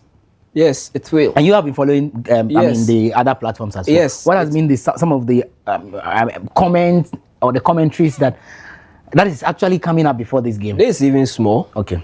There are lots, so there'll be pressure on them. Tonight they'll be fighting or they'll be playing against the world. That's how people are tagging it. South Africa will be playing against the world, not against Mexico. So they will feel the pressure. When it comes to world football fan base, when it comes to supports, you know this famous celebration called the Mexican Wave. Yes. So it's from there. So they are going to feel it. And having your African brothers against you because of what you're doing in your country. So I can't imagine. I don't want to put myself in the situation of the players tonight. Let's talk about kickoff. When is the opening ceremony happening? When is the first official match going to be kicked off? So the first official match is 7 p.m. Ghana time, 7 p.m. Yes, Ghana time, 7 p.m. So the opening ceremony from 3 p.m. going, you should be on your screens and then observing it. And that's what. So we are not having only one match, but then you see the timing. Today we are supposed to have 2 games, but because of the time, probably after the Mexico, you have to wait for 2 a.m., which will be tomorrow. Oh, so Mexico plays the first game. The second game is at 2 a.m. in Ghana time. Yes. That will be South Korea and then Czechia. Okay. So 2 a.m. If you want to watch the next game, that will be 2 a.m. Okay. That's the time difference. That's how, I mean, the struggle people have to go through to watch this year's World Cup. The timing is not going to be favorable to us. But then South Africa and Mexico is 7 p.m.